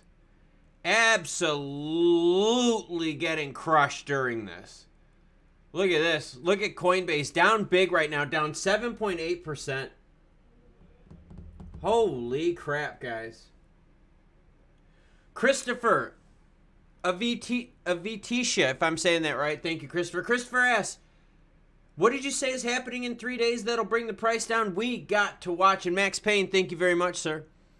We got to watch out for CPI data. That is coming out. Sorry, I got a few windows here. I'm going to have to migrate some of these. Next, CPI data is coming out on March 14th at 8:30 a.m. Couple business days from now. Not looking too good. CPI data, by the way, everyone. Let's do this. Let's open up some inflation. Let's talk about it. U.S. inflation data. We can do it. Lee says, thank you, Klaus. I enjoy your stream in the chat box. We are laughing here in England. Appreciate it, Lee. I'm glad we can be of some humor. And by the way, Lee, Jimbo Tango, Ben, Michael, all you fans from across the pond, thank you very much. Byron was pretty good. Spoke nothing but the truth. You know what the thing is, though, Eric? Is some of these people, they didn't use their time correctly, right? And that bothered me. Right? They grandstanded. You know what I mean? Political posturing. But anyways, we've got inflation up on the screen right now. Christopher, this is for you. This is what we are worried about in the United States. This is what we are really, really freaking out about right now. And I'm going to share it with you. It's this right here. All right, so this is inflation. Inflation has gone up. It's gone down, and now it's gone sideways. This little segment right here. You can see, right, the last report that came out, okay? And by last report, let's go back to that 1 year. We came out at 6.4, 6.5 the month before. So that little sideways action, that's the nervous part. Because if this keeps going sideways, Jerome Powell's going to have to keep dropping bigger and bigger rate hike hits. Zachary's chiming in. Hey, Zach, great transition there, my man. Zachary's chiming in saying, hey, we've got a half basis point increase. What do you guys think? Are we going to see a half basis point? Think Jerome Powell and the market's going to be nasty on us, drop a half? Ooh, Eric Cortez is here saying, what's up? What's up to you, Eric? Glad to see you here. Yeah, if inflation turns up again, or even if it doesn't turn up, and inflation stays sideways like this, we are in deep, deep trouble. Creative House is saying 0.5 on inflation. Just watch the big down so I can buy some more milk. Rough stuff, everyone. CPI data is something we are going to be paying attention to. Now, CPI, let's be real here. Inflation, we know, has peaked. Let's be honest here. It's peaked back in June, 9.1. The problem is, though, is we need it to go down even faster. What Jerome Powell and the Fed were looking for is this. I'll draw it up on the screen, guys. What Jerome Powell and the Fed were looking for was a move like this. Hey, inflation CPI data goes up. Guess what? It's going to go down just as quickly. That is what Jerome Powell and the Fed were looking for. All right? Instead, though, what we're getting right now, and this is what has everyone worried, and that's why we covered the hearings from yesterday on here, saying, hey, take a pause. What they're worried about is this right here, that it's going to move sideways, prices are going to stay high, and people are going to get used to it. G-Hex is transitory. That's right. You guys remember that? They talked to us and said, hey, inflation is going to be transitory. No worries. Also, remember G-Hex throwing it out there. G-Hex said this. Or not G-Hex said this. Ha, it's funny. But Jerome Powell also said they underestimated inflation. They underestimated the strength and timing of it. Gensler, though, not at the hearing today, everyone. Crypto market is taking a beating right now. That is crazy. Creative House from across the pond as well. Creative House chimes in and says, hey, Klaus, I'm from the UK. I watch every day. Keep safe. You keep safe too, Creative House. Whoo! Fans from across the pond. What's going on here? I've heard a lot of support from Canadian fans. Fans from across the pond. This is crazy. Juan Connor letting us know, hey, we're not at the end of inflation. No, we're not. Chinese market, all right? Chinese economy has opened up. Remember, they were wrong. They were wrong. They were locked down for a long time, which is wrong. Sorry, just throwing it out there. Freudian slip. Got you guys. But China's economy opens. So now that China's economy opens, that messes up with the whole supply and demand metric, doesn't it? Now you've got more demand from the Chinese market here, but the same amount of supply. So if you want prices to go down, you got to affect demand, right? Less people to buy it, then you got to lower prices to get more people to buy it. The problem is Chinese market opening up, that's going to increase demand. So where a lot of us are worried here that this is going to flatten out. Ty Clark, nice comment. Thank you, sir. Ty Clark says, Klaus, thank you, sir, for your efforts. Ty, thank you for participating in the chats, live streams, donations, super chats. By the way, wanted to thank everyone today for all those super chats and donations. Means a lot to me because then we don't have to worry about any wonky sponsorships, right, guys? We just keep it cool between us. Ty Clark coming in hard again, man. I got to give a shout out to Ty. Ty's representing state next to me to the south. Ty, upstate Georgia love, man. Foothills. Thank you, Ty. Appreciate it. Everyone make sure you give Ty a big thank you for supporting the channel. Sano Smith and Robert Melvin already beat me to it. Thanking Ty. Guys, make sure, customary on this channel, every time you do a donation, super chat, or super thanks, the entire chat should be thanking you. So everyone, let's give Ty a big thank you. A lot of people are chiming in with 50, by the way. A lot of people. That's kind of crazy. 50 basis point hit. Up at the top of the chat, guys. Check out at the top of the chat. You see how I had that poll? States' rights versus federal rights. And right now there's 56% of you. And yes, beans, everyone. Don't forget beans. Thank you, Jimbo, for helping out. But yeah, states' rights, guys. Would you guys do states' rights? How would you want that for crypto? We got states' rights for the cannabis industry. And you see how much of a mess that is. Would you want the same thing for crypto? Would you want states' rights?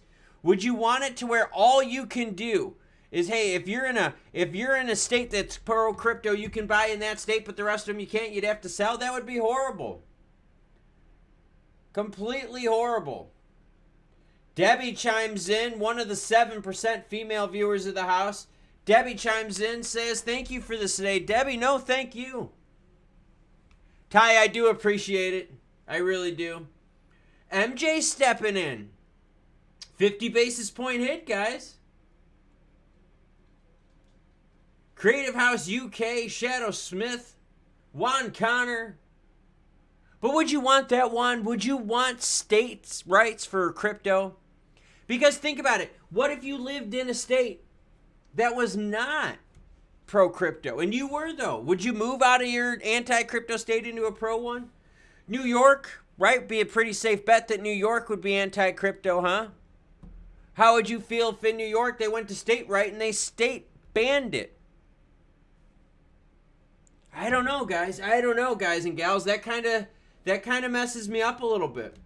States' rights worry me. States' rights really worry me a lot because I've seen what's happened in the cannabis industry. Yeah, I know how to say the right word. I'm not Petardo Griffin. I know what's up. I'm just trying to avoid a little algorithm blocking. But you've seen the cannabis industry is a mess. We can't even get banking right. Brad's giving everyone to hit the like button. Please do. Shadow Smith says state would be too messy. I know, that's what I'm thinking, man. Thailand, Max Payne. Ooh, Max Payne. We're thinking Thailand and Cambodia, aren't we, Max Payne? I kind of like where you're thinking. Arnold putting in, saying 50. 50 would be bad. I don't know, guys. This is a rough one. And Glenn, you're right. Glenn, thank you so much for saying that because you kept me on the path, Glenn. Glenn chimes in, it's better than no rights at all. I know, you're right. Because you know what? Even if you live in just an oppressive state of cannabis like South Carolina, you could still travel to other friendly cannabis states. But would you want that, though, for crypto? I don't know. And Eric, I'm thinking the same thing, man. And Eric, just so you know, I'm big into small government, and I'm big into states' rights, okay? The only thing is, I just didn't think we would be having a states' rights conversation with crypto and things that are like quasi-monetary policy.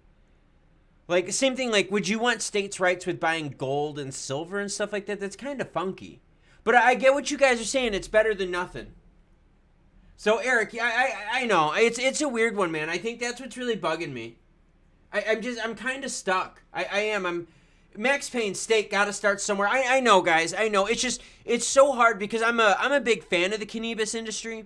You know, paging Dr. Green Thumb. I got you guys' backs. Yeah, firearms, traveling. Yeah, it's true. It's just, I don't know, man. It's crazy. Marvin Davis chiming in says, no states' rights, 50 basis points sounds like a sale. Oh, Jesus, Jimbo. Jimbo, if they hit us with the 75, you would be right. They would be ripping the Band-Aid off. Holy crap, that would be a rough one. God, would that be a rough one. But I don't know, states' rights for, hey, you know what, maybe you guys are right, you know? And that's true, right? For any of you out there that are really big into cannabis, you guys really like your tasty bong rips and so forth. You guys like that kind of stuff. That's cool. And if it's really important to you, you know, you move to your Colorado, your Oregon, your Calis, you know, places where it's legal, right? I get that. I totally understand. I guess I just never thought that crypto would be on the same plane as that. Pesky Logic Chilinsky says, I want zero government involvement in crypto, period. Zero. Good call on that. Good call. That one guy, you know, says, I wonder if the new financial hubs of the world will go to BRICS Nation or maybe go back to the UK. Yeah, you know, it's crazy. That's what I'm saying, guys. Like guys and gals, that's what's part of what has me really concerned is states' rights. It's not bad. Don't get me wrong. States' rights aren't bad. I hope I didn't make it sound like that earlier. States' rights are very good and very powerful. In the federal government, both sides of the aisle have let states do their things. The most recent administrations on both sides of the aisle have let states do their thing. I just didn't think crypto would fall into this, man. Pluto 2020 says it right. Yeah, I wish they would have just left crypto alone, but here we are now. And that's the thing, you know. But you got to remember, Pluto, the reason they got to do some regs with crypto is because of all the scam schemes and crap that went on. Oh, frustrating stuff, guys. Creative House says, all the love, Klaus. Thanks for everything. Creative House, thank you. Thank all of you, by the way, for watching. Seriously, legit support from everyone today. Greatly appreciated. Really, really like it. By the way, Ty Clark, if you're still watching, hopefully you are, we got to bring the plants in. I see a frost warning in our future, Ty Clark, so be very careful. Dick Enu says, we love the show, Klaus. We want more live streams from you. We can't get enough. Thanks for all you do. I appreciate it. It was 3 live streams this week. We covered 2 hearings in regards to Jerome Powell and his financial action for the rest of the year. And then we covered this one. By the way, this was the first hearing for this subcommittee, the one on digital assets. This is the first one, so let's see also how this goes. Let's not completely judge this committee just yet. They just started first hearing. We need to see more from them, but I want to see more from them more frequently. I'd love to see maybe hearing once a month. Them keeping on it, keeping people honest too, keeping people informed. I'd like to see that. Creative House is 50. You guys are calling 50 basis point hits, man. 50 basis point hit will be rough. Oh my, will 50 be a rough one. You guys, we deal with 50. That is gonna be a painful, painful hit. Marvin Davis is letting us know SBF was the pawn on the chessboard. Yeah, SBF was a piece. Look at the candlestick action, by the way, from XRP dropped down. Roman Empire says, thanks for the stream. Have a good one. Roman Empire, thank you for your support. Greatly appreciated from me to you. Let's do this, everyone. We're going to end the stream at 4:50 p.m. Eastern time today. So get your comments, questions. Whoa, hey, let's not do that. I almost messed that up. So that's what we'll do, 4:50 p.m. end time. Get your comments, questions in right now. Debbie's talking about use cases for crypto. The detractors out there, the detractors of crypto, we're not separating use case. The detractors of crypto want everyone to believe that all crypto is used for is bad things. Well, I got something for you. When you go to your local dealer, I bet you use cash, right? Well, when I go to the grocery store, I also use cash to buy food. Should we ban cash? There are people out there that use gasoline to fuel cars. But there's also people out there that use gasoline to make things light on fire that they shouldn't. Again, multiple uses for the same thing. Crypto, this is not all bad. The detractors out there, that's all they were trying to show the world. Hey, all that we see is bad stuff from crypto. No, use case, cross-border payments. Both peer-to-peer as well as business. By the way, I did a sponsorship, a promotion. And by the way, I'm seeing all the thanks, guys. Thanks, Nico. Appreciate that. Make sure you guys say goodbye to each other, too. But I did a promotion for a company in the Netherlands. Beans. I got paid by them within seconds for running an ad on one of my videos. That's because of blockchain. If we were to use traditional payment methods, I'd be waiting almost a week for that money. Waiting almost a week. See, and they didn't want to talk about that. They didn't want to talk about the use cases of crypto. Peer-to-peer payments, helping the underbanked. Detractors don't want to bring up that they're using Stellar Blockchain for UNHCR action. They don't want to talk about that. They just want you to think that crypto is just nasty. That crypto is just dirty. It's bad. Come on now. That's horrible. Max Payne letting us know 50 is going to drop inflation fast. 50 would drop the markets down real quick, everyone. That would be a nasty, nasty hit. Pluto 2020. Cash is also used for scams, smuggling, etc. since the beginning of time. They should be happy to have a digital footprint on money, easily tracked. Yeah, exactly. Juan Connor said something we're all thinking. We need better representation in crypto on these hearings. Cash built an oil pyramid, that's right. Robert Melvin did. Robert Melvin used blockchain, guys. Robert Melvin used blockchain to donate to the channel, and it took seconds. And that's a cool thing, because what Robert did was showed the use case, the positivity of blockchain. What Robert's talking about in the chat, more use case, more positive stuff than a whole bunch of those detractors. They can't see stuff like that. Marvin Davis, thanks for sharing, Klaus. The shakeout is real. Yep, the shakeout is real. They're going to be putting pressure on you. Last couple minutes. Get your comments and questions in now. I've got outro music planned, everyone. You guys know that. You guys know how we do it here.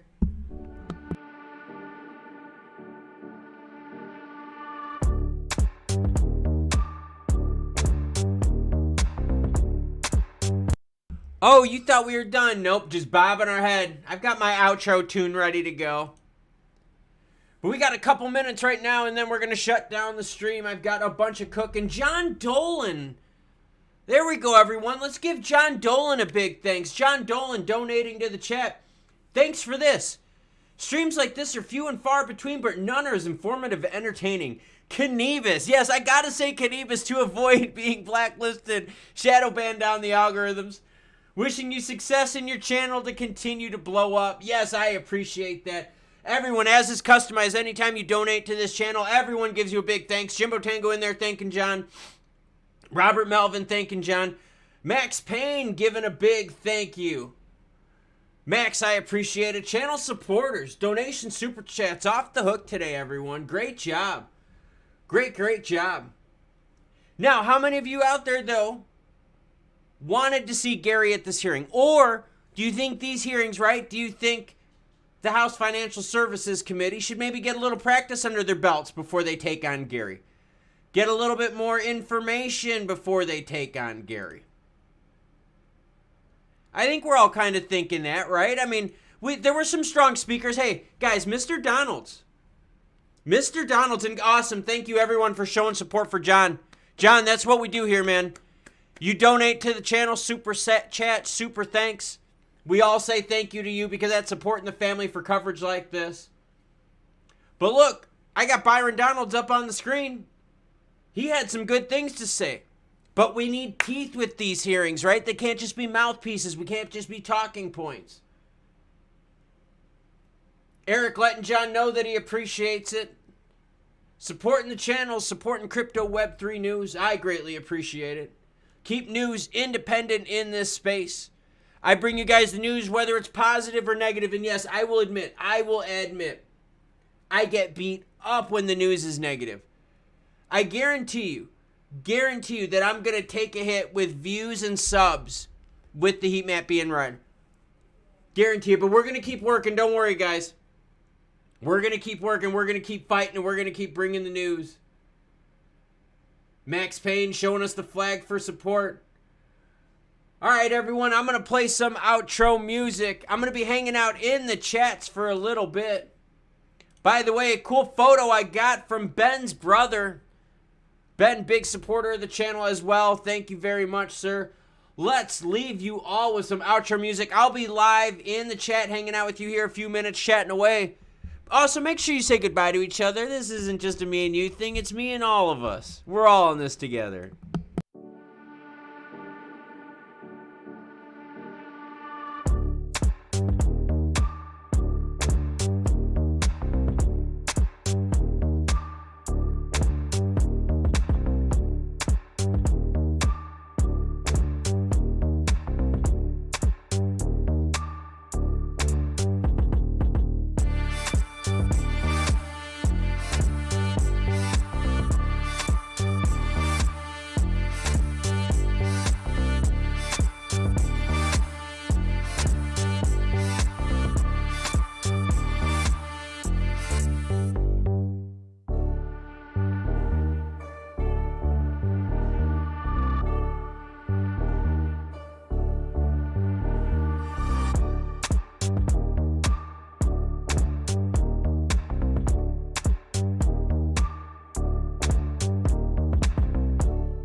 up my appetite. Don't leave me here high and dry. Oh, well, I don't wanna jinx it, baby, and twist myself at the spine. Don't wanna overthink it, baby.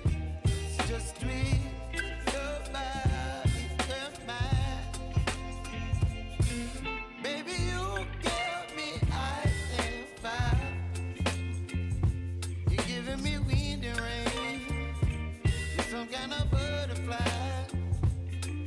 Baby, you give me midnight.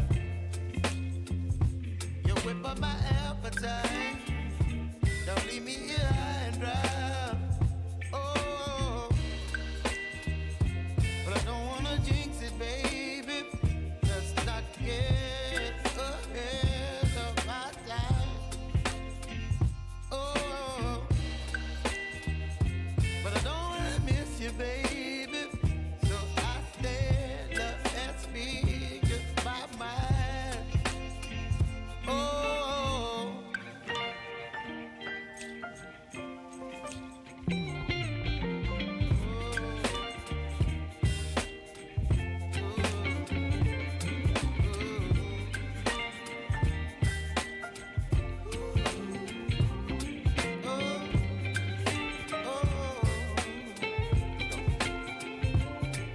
Baby, you give me ice and fire.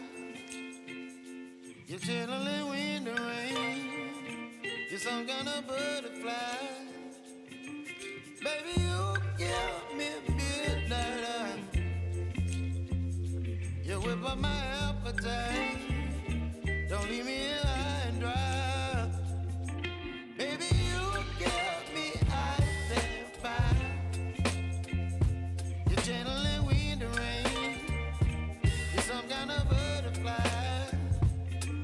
Baby, you give me midnight. You whip up my appetite. Don't leave me here high and dry.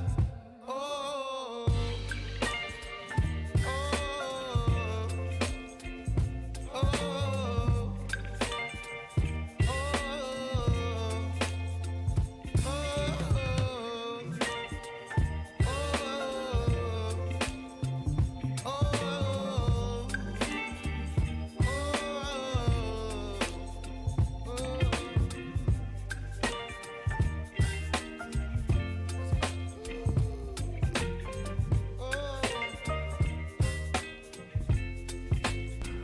All right, everyone, I am signing off. So until more news breaks, you cool cats have a great rest of your day.